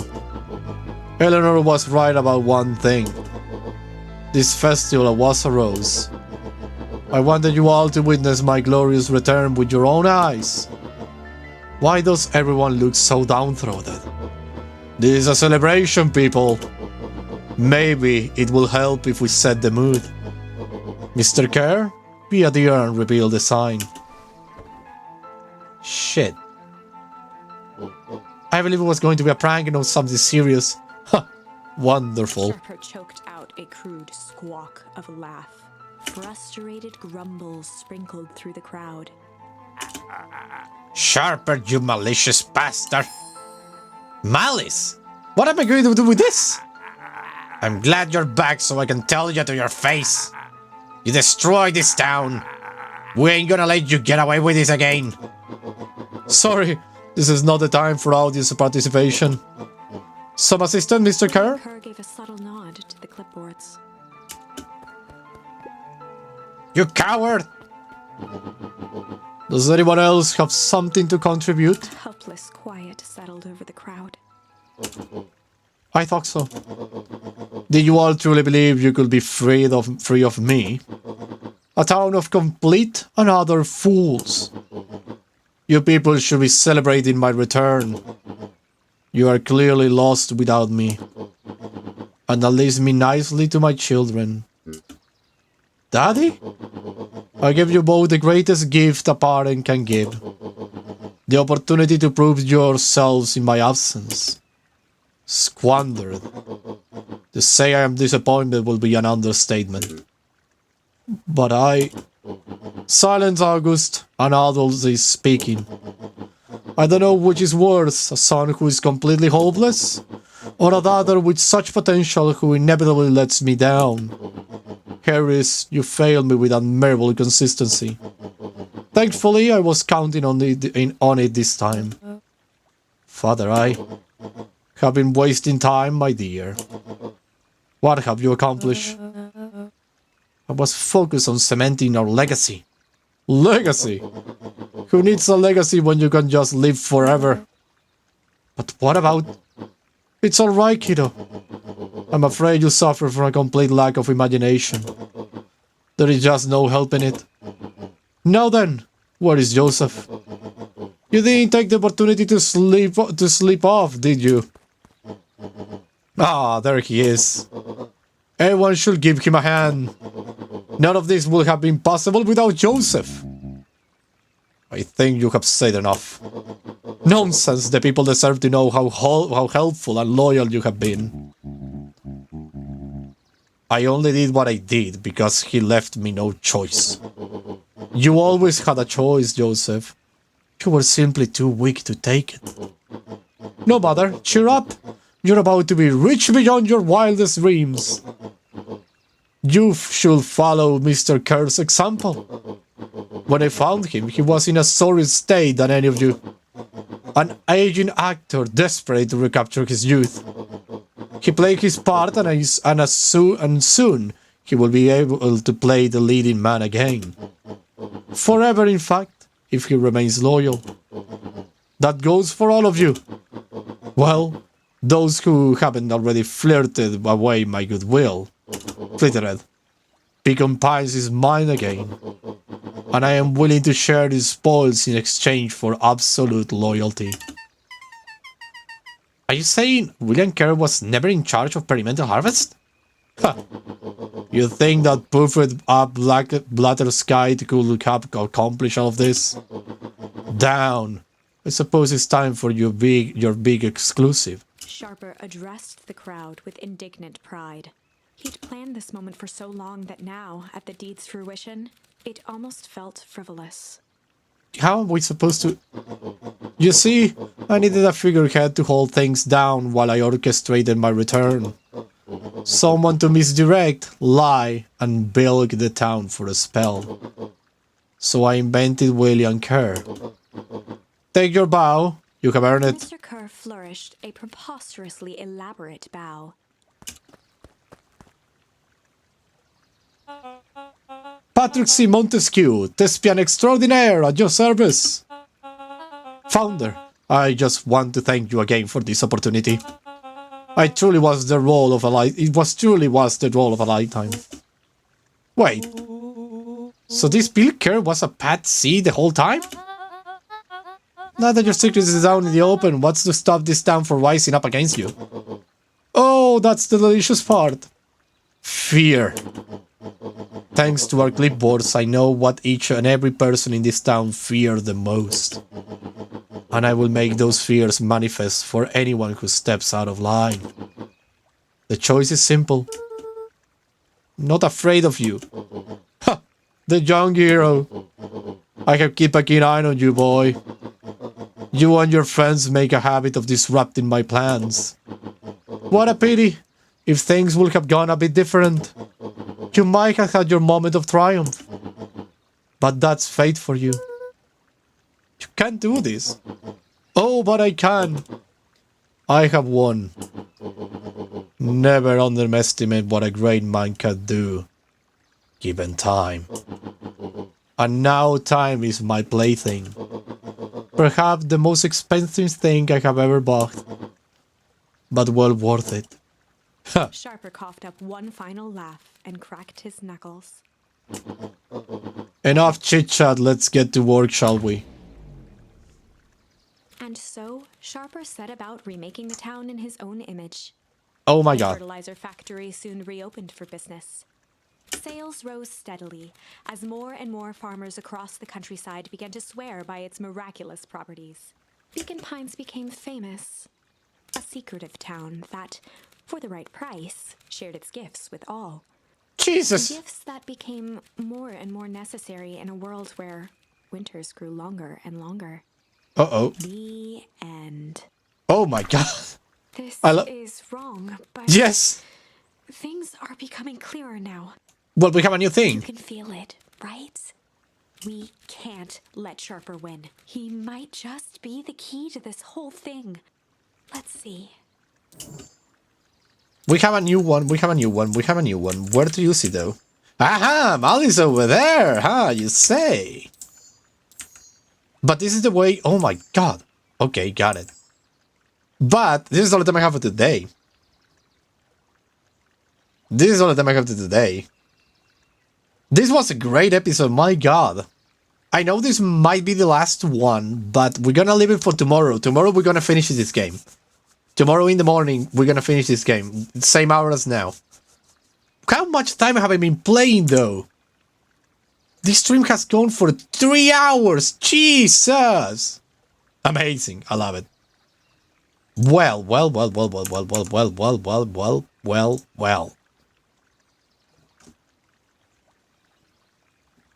Whole lot of progress indeed, and probably tomorrow is gonna be the end of this. I think. We have a lot of charms that we never get to use, so maybe. A roller coaster of emotions indeed. I'm loving it too. Well, thank you, Savage, for coming here. Then go back to my channel, Screamerman, Pato Lopez, Bass, Bean, Vampire, Big, actually. Sayway, who was also here? Bones, Fernando Moraga, thank you all of you for being here. Thank you. Is anyone I'm forgetting about? Sebastian Kingo, thank you too for being here for a while. And I think we have them all. And Ace of Clubs was here lurking too. Well, thank you all of you. Thank you all of you for being here, and everyone who were looking, if there was anyone. Thanks! Well, see you next time on the Lost Chevalier channel. I will see you tomorrow, actually. Bye bye. Bye bye bye bye bye bye bye bye bye bye bye bye bye bye bye. Bye.